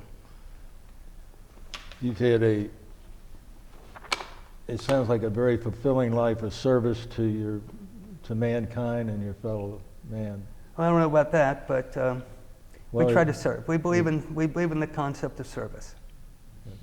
You know, I had one question here. I think you called a camp LBJ for bad guys. What do you mean by bad guys at LBJ? Well, the Long Bin Jail. The Long Bin Jail is where people who committed crimes in Vietnam went and were waiting trial, general court martials, special court martials, things like that. And there was a lot of people that were, a lot of crimes were committed in Vietnam against civilians and against our own people. You know, you probably heard about the fragging incidents that started occurring probably around 1970. There wasn't a lot of it, got a lot of publicity, but there was a lot of crime, unfortunately, that occurred by, you know, a few bad apples, so to speak. And so that was the Long Bin Jail. We referred to it as the LBJ. And some of those guys were then shipped back to the United States. I forgot to mention when I got out of the Army, they shipped me back to Fort Knox. I spent my last 3-4 months at Fort Knox, and I was at the armor school, and one of my duties there was as a lieutenant. I was the first lieutenant then. I was prosecutor for special court-martial cases, and something brand new to me. I'd never been involved in a court-martial, didn't know anything about court-martials, but you got to see we had an old draftee army, so you had a lot of people that got in the Army because a judge said, go to jail or go to the Army, you know, that type of thing. And some of those people didn't change their ways. And so at Fort Knox, I prosecuted, I'd say 3, 4, maybe 5 different court-martials of people, special court-martials. You know, I got to see a different side of the, of our population. Now, that has all changed with the volunteer army. You know that. You know, with that, Well, just that the caliber of the people in the army today is different than what was the caliber of the people in the army then. It was only a minor part of the Army. A minor though. part. It gets magnified, but LBJ wanted to get these people off the streets, and that was one way of doing it. Yep. And drafted them in when they didn't have any of the civil background to be in the military. I mean, homicides occurred in Vietnam. Homicides did occur. Right. Unfortunately, and we had one at Fort Knox when I was there. A guy was shipped back. Since that was a general court-martial, I was not involved. Any officer could be involved in either a summary court-martial or a special court-martial. General court-martials had to be JAG officers, Judge Ebekin General Corps. Right. And we had one that had been shipped back to Fort Knox for a homicide while I was there. Yeah. Normally at this, about the end of our interviews, Brian has always got a host of questions and pertinent questions too. I might add, that's Brian Powers, who is the coordinator of the Veterans History Project here at the Cincinnati Public Library. Brian, do you have some questions? A couple of questions. I guess you knew at some point you were going to go to Vietnam. I mean, did you do much research on the country? I mean, you seem to know the geography really well. Is that something you learned when you got over there? Oh, no, I knew beforehand because when I was at Xavier, we were studying, to a certain extent, current events too. We were looking at the Vietnam War. We were looking at historical things, from World War II, Korea, whatever. But we were also looking at what was going on now. We had a number of instructors at Xavier, and I'm sure the same thing at UC and Miami and all the other schools. These guys had served tours there. We had a guy at Xavier who had been with a guy who played football at Army. His name was Carpenter. He was called Lonesome Man Carpenter, played in the 50s. This sergeant had been with him when their unit was about to be overrun. They had to call artillery in on themselves. I mean, that's pretty serious stuff. So you had these guys telling you, it's serious business over there. So I remember specifically that I had to do a paper on Vietnam, and I remember specifically thinking, after I did the research, I really had questions about, how successful could we be in Vietnam, and was this really the right thing to do? And I didn't tell you this when I first got there. I really had reservations about what we were doing. But, and I felt, well, what I'm doing, the information I'm providing will keep people alive. But after a while, you saw the evil. You saw the true evil of the Viet Cong. You saw the true evil of, I hate to say it, but of the North Vietnamese. And we did some bad things too. I'm not gonna say that we were perfect, but they would go into villages and massacre people. You've heard of the My Lai incident, but have you ever heard of the Vietnamese talking about, or have you heard anybody talking about the massacres that happened at Hue during the 1968 Tet Offensive? There was probably 4,000 people that they killed. Teachers, administrators, anybody that had anything to do with people.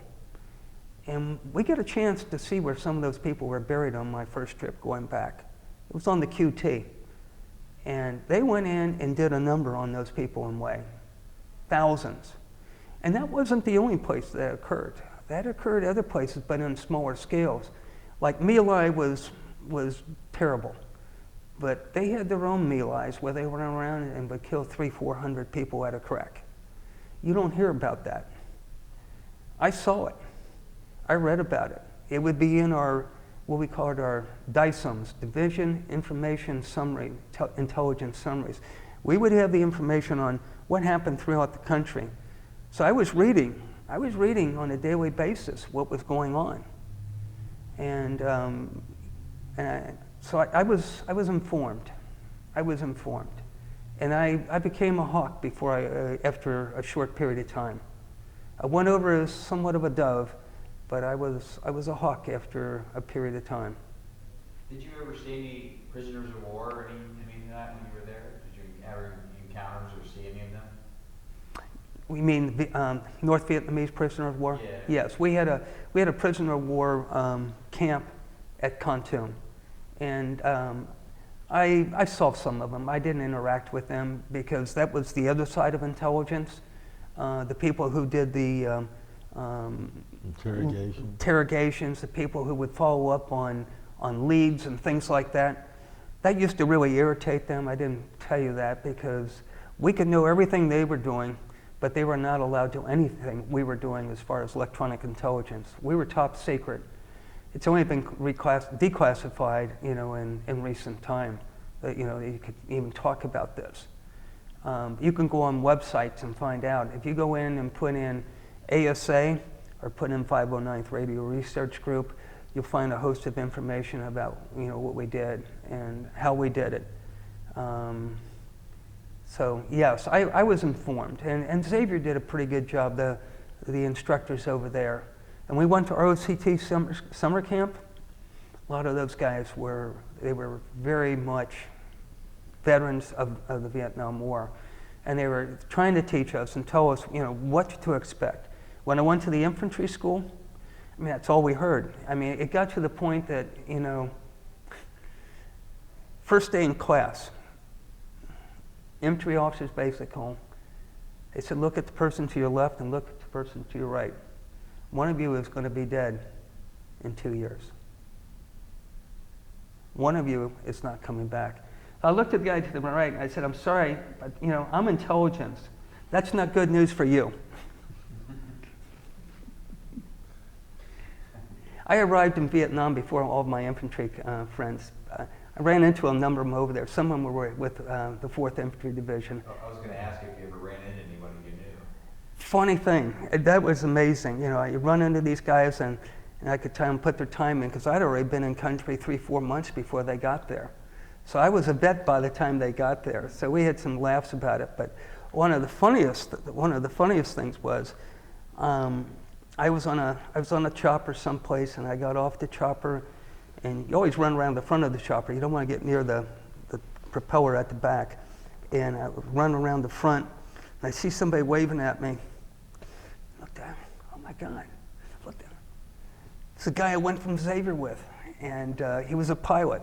He was a year ahead of me in the ROTC program at Xavier. So, you had things like that happen. And I met some other guys that I was at ROTC summer camp with. Matter of fact, I met some of the cadre, like the sergeants there. And they put you through the ropes. And they put you through the ropes. So it was kind of interesting to go there. And then I was an officer and they were the enlisted. So you don't hold any grudges, do you? And I said, no, we don't hold any grudges. You're only trying to help us. But you're going through the summer camp. We had a lot of those guys that I mentioned and tried to make sure you understood what you're going to be getting into in Vietnam. And at the infantry school, they were very much aware of that. And they wanted us to understand, the gravity of what we were going to be experiencing. I mean, some of these guys that were our instructors, you know, they had seen some pretty bad stuff. And you could just look at their bodies and see that they had been through some pretty bad stuff. And when they told you, you know, you really need to be careful about this. You need to really be careful about that. You know, you took notice, but they spent a lot of time there. You're going to die in Vietnam. You're going to die in Vietnam. Okay, I got the message. I'm going to die in Vietnam.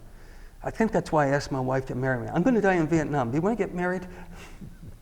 Do you remember when you first arrived, when you got off the plane and you were in Vietnam for the first time? Do you have any vivid memories of that day? I do. Damn hot. And some guy, I'll never forget, there's an expression in Vietnam as you go through your tour. You're a new guy, first of all. You're a new guy, and they call them nugs. So I was a new guy. And then people who are there a long time, they're called short timers, or short for, you know, just for argument's sake. We're getting off this plane, this Boeing 707, you know, there at Long Binh.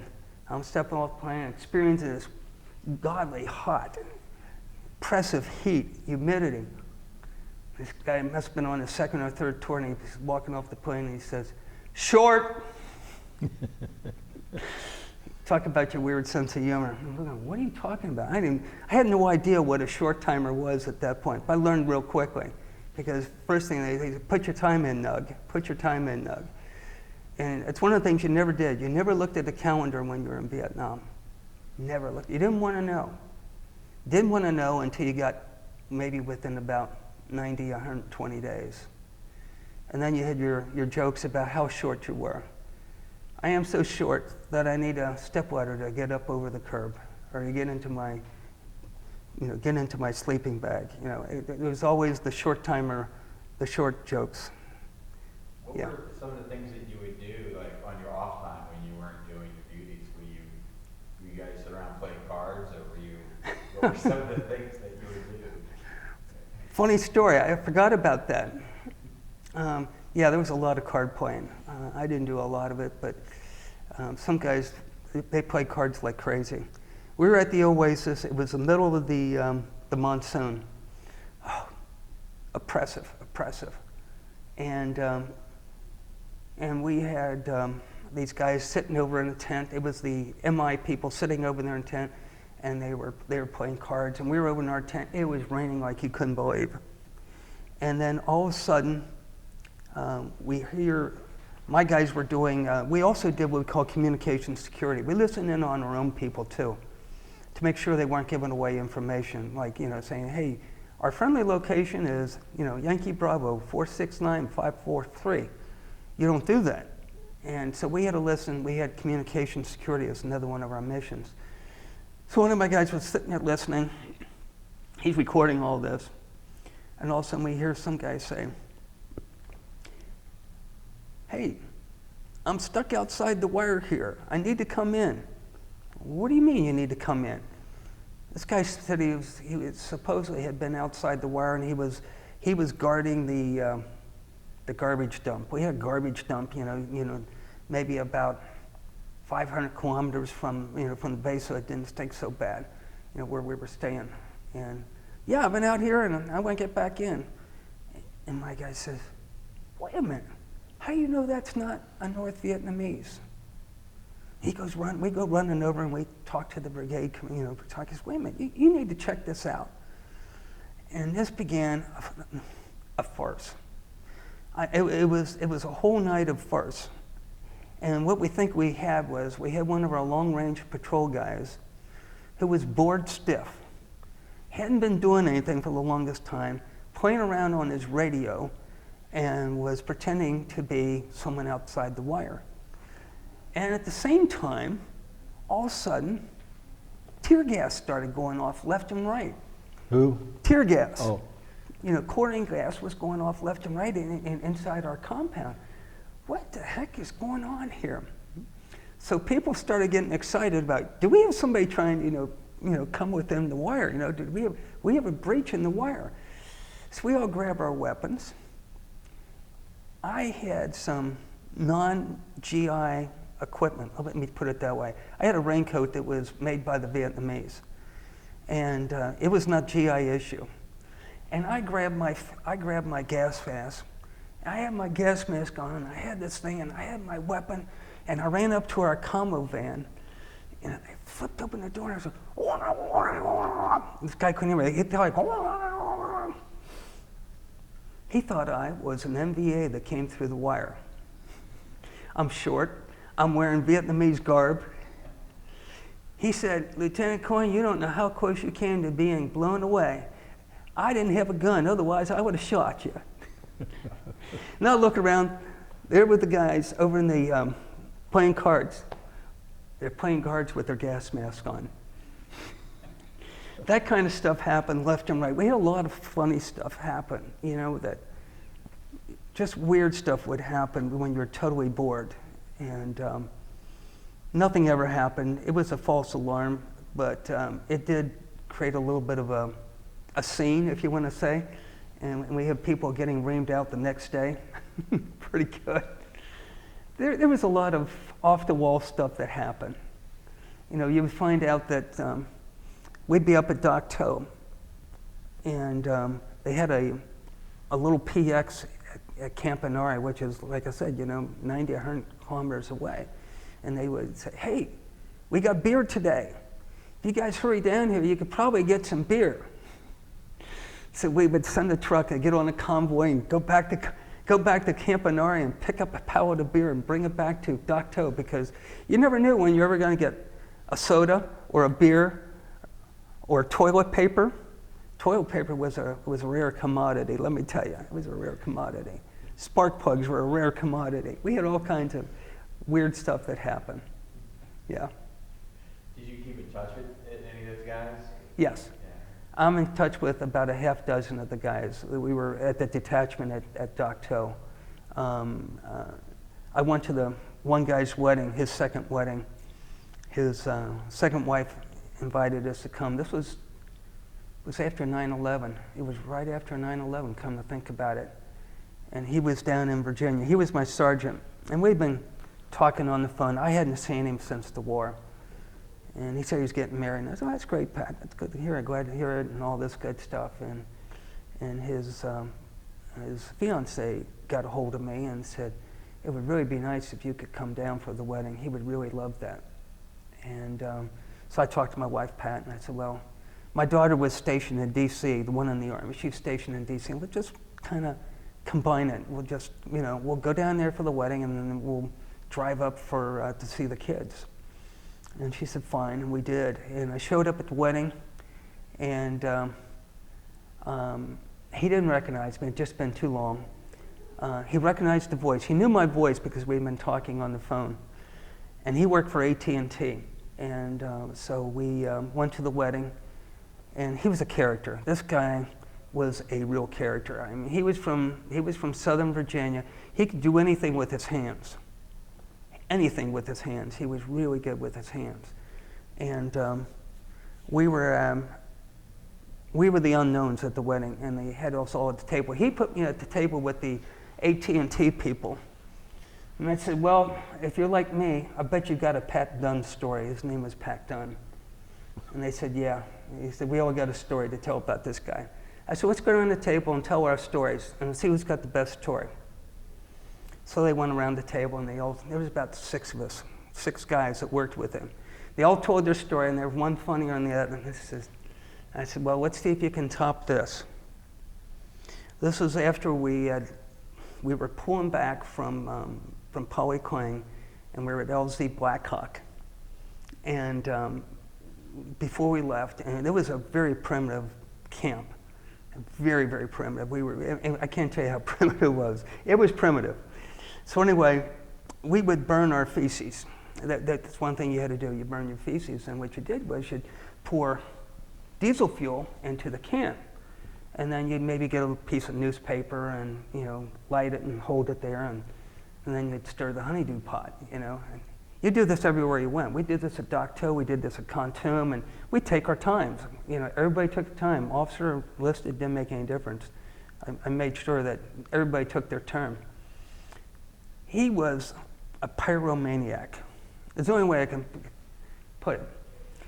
We'd be at Dock Toe, and he would go up, and the fire would start to burn out on the diesel thing, and he would go up with a can of gas and go like this to get it going. I said, Pat, one of these days this thing's just going to blow up on you. It's just going to blow up on you. So I know what I'm doing. Excuse me, it was diesel fuel he would throw into the fire, into a burning fire. He'd take diesel fuel, throw it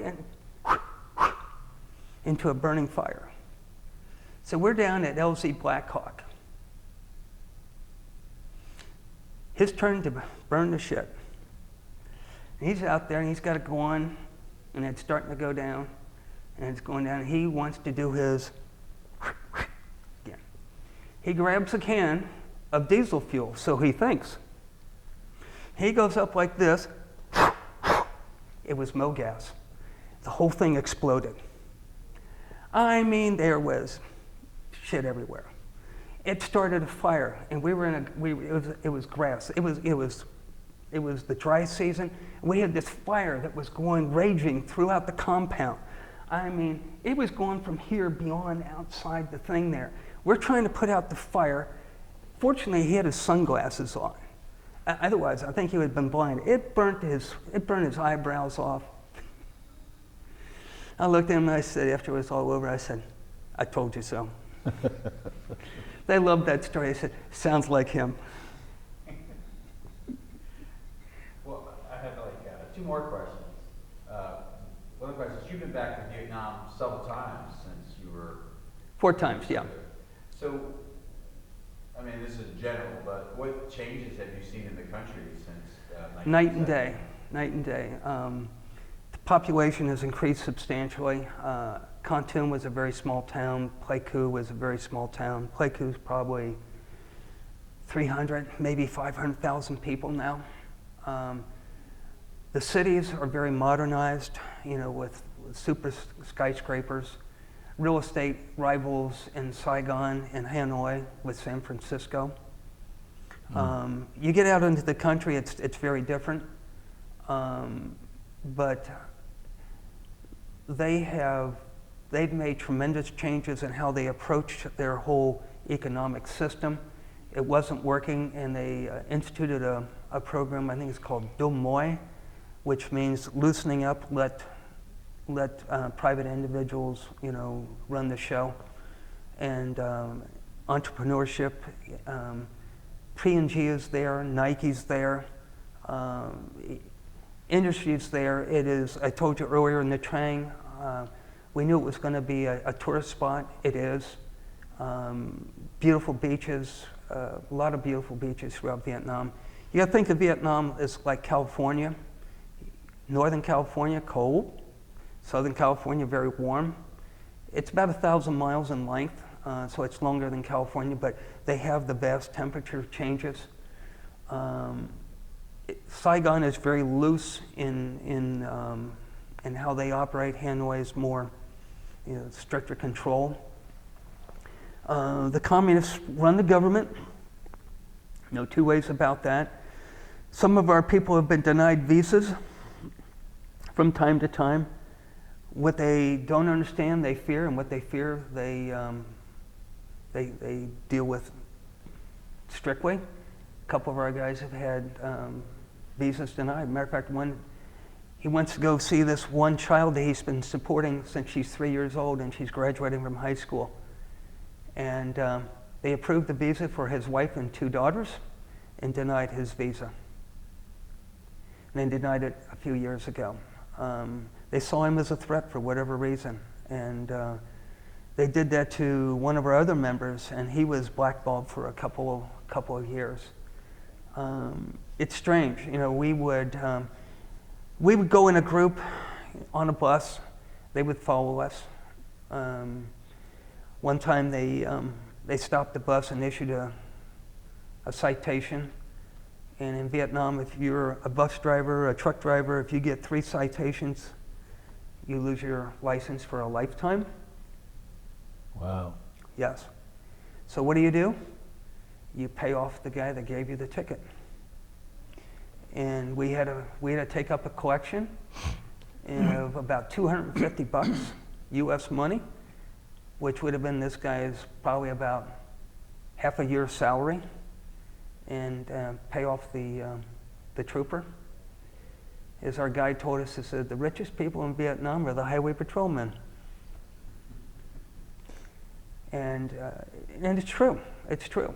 We've encountered that a couple different times.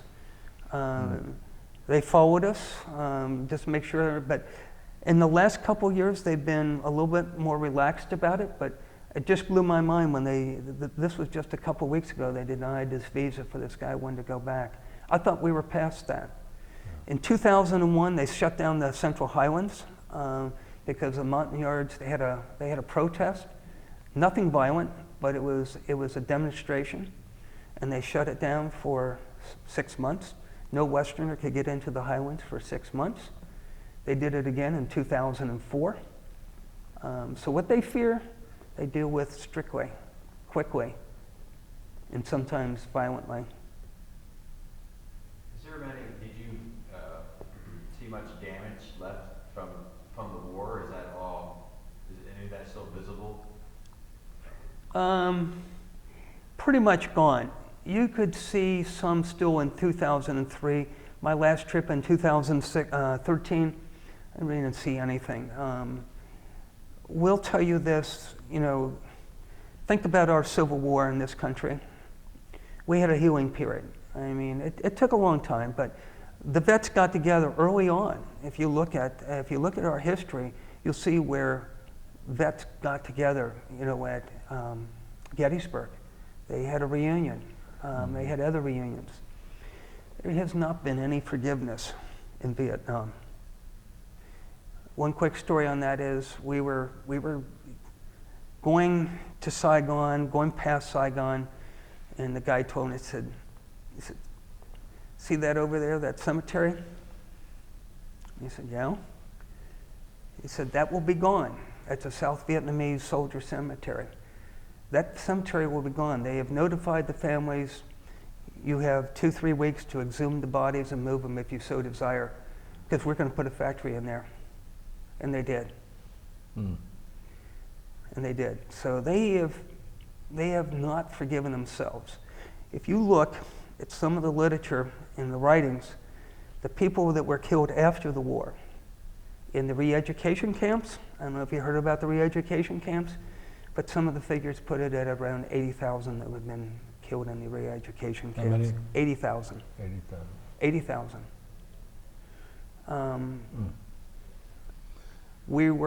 One of the things they did do, we stopped at a Viet Cong cemetery, so to speak. They took us to this one.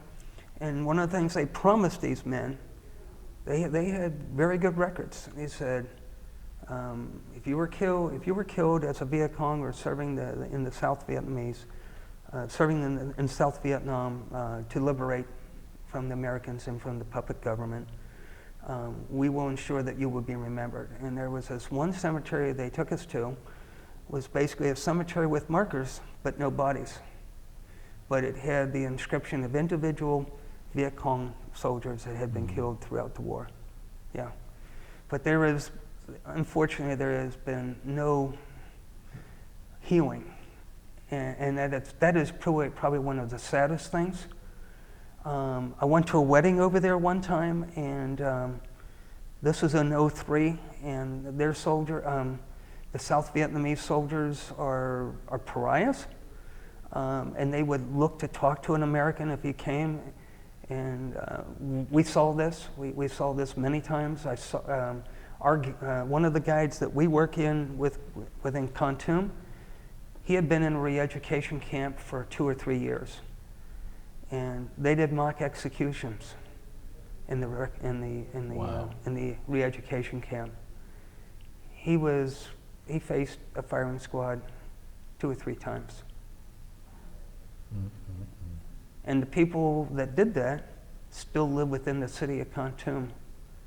I said, how could you possibly deal with those people? He says, I don't. But we just we stay apart. We stay apart.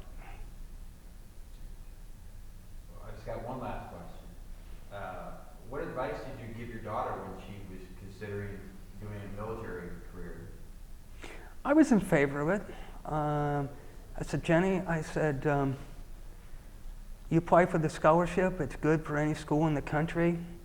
It's a good way to get an education. Spend 3-4 years in the Army, good experience, and you can move on. And that was her intent. And she served with after a couple of years, she said, I really like this. I'm going to make a career of this. Surprised me. And we were supportive of it. She was very good. She was very good with people. She's a people person. And I met numerous of her troops over the years, where she had command. And they all spoke very highly of her. My wife went to visit her in Korea when she was a company commander over there. And she could see it too, that she really loved what she was doing and was very good at it. I saw she was a battalion commander at Fort Bragg.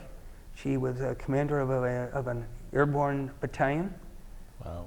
And loved it, became a master parachutist, and she just loved the Army and loved what she was doing. But, she decided it was time to get out, and she got out after 22 years.